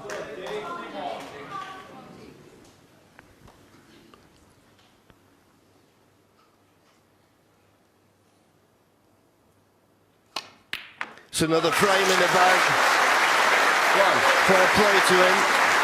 He's dug in really well these last 2 frames. Okay, he's needed a couple of chances, but he's taken them. Yeah, he showed a bit of character, has to be said, and he'll be mightily relieved. As you said, John, I feel he's got something for his efforts in this first session, and he's got something to look forward to now in the second session. It's been so much more difficult coming from 7-1 or even 8-0 behind, but 14. much better performance. Junhui in these last couple 15. of frames, and how important will that penultimate frame be, John, in over the course of the final, just to get that first frame under his belt? Yeah, and particularly when Mark Selby landed on the blue, just needed blue, pink and black. It looked 21. for all world it was going to be 7-0, but he got a let off. 23. He's needed a couple of chances in this frame, but as you say, he'll be very relieved to have won these last 2. 26. Bow tie coming off. He won't be coming back to the table. I mean, don't get me wrong, Mark Selby will be well pleased with the start. 30. He's got nothing really. Okay, he missed the blue. Well, he could have gone 7-0, but it was always a tough shot at that pace. 35.